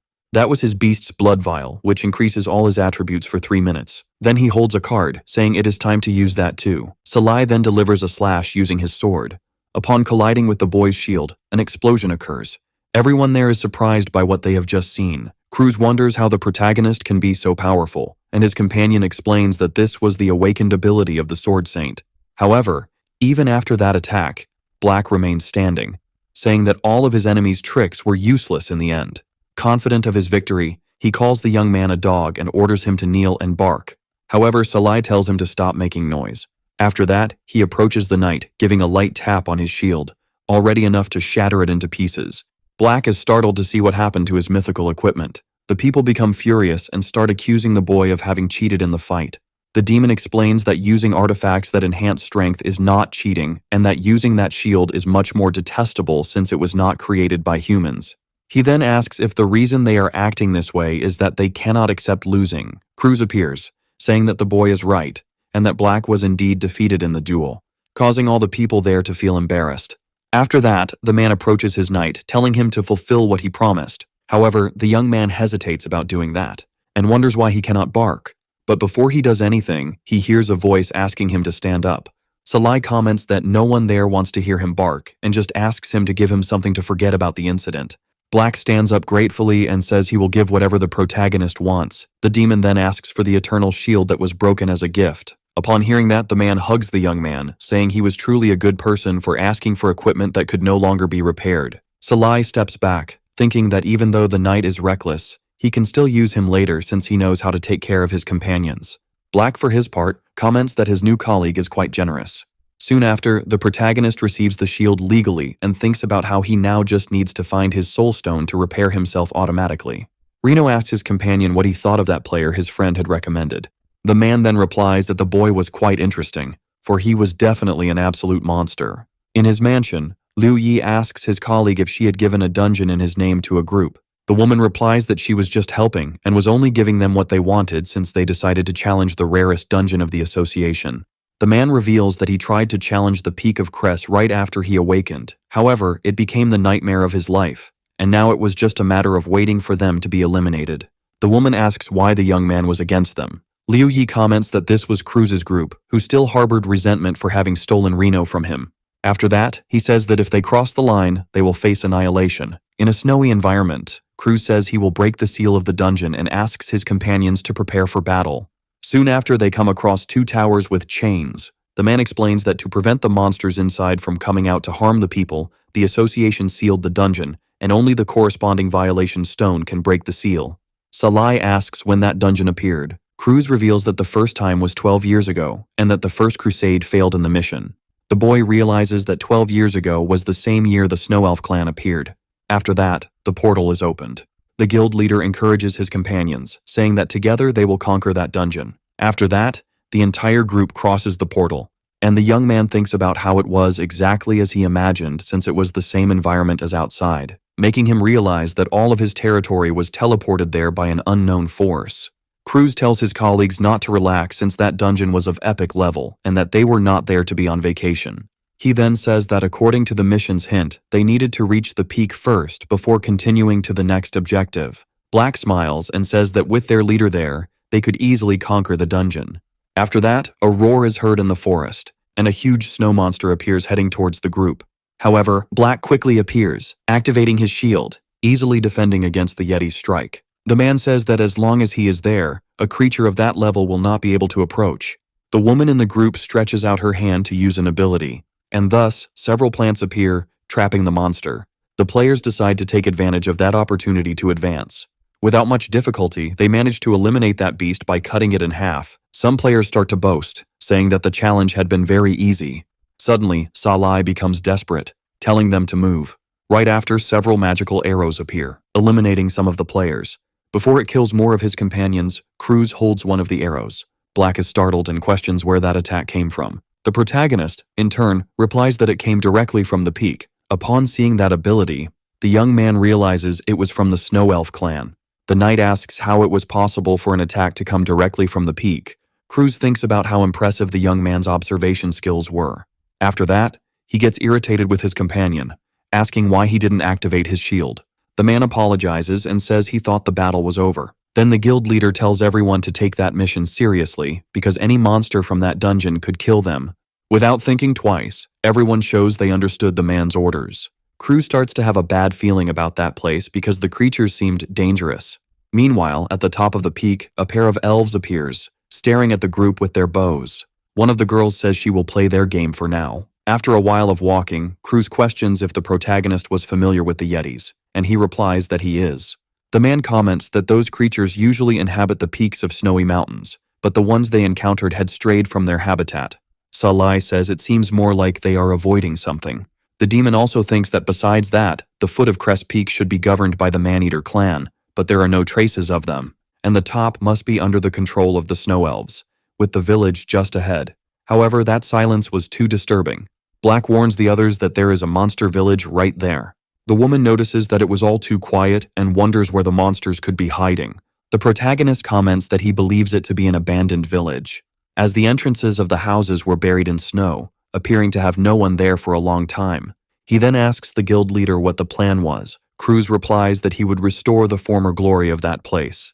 After that, he activates one of his electricity abilities, using it on the ground. The players are startled by what they see, because beneath all that snow there were several bodies. The protagonist is shocked to realize they were the members of the Snow Elf clan and wonders who carried out that attack.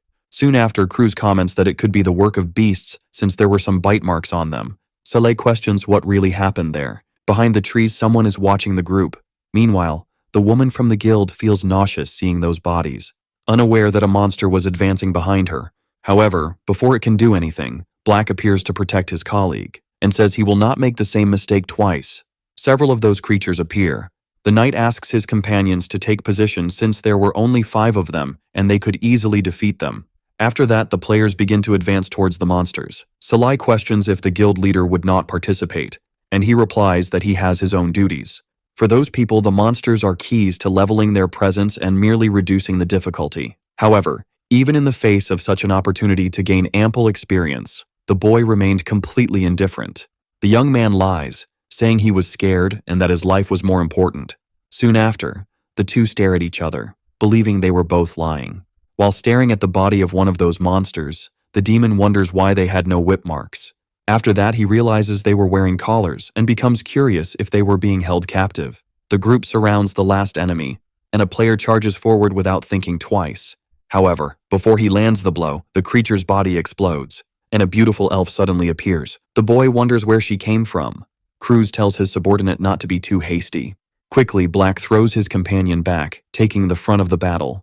However, with just one swing of her sword, the woman cuts through the knight's shield, eliminating several players in her path. The man wonders how his protective barrier didn't work. Salai smiles because only monsters of that level are worthy of fighting him.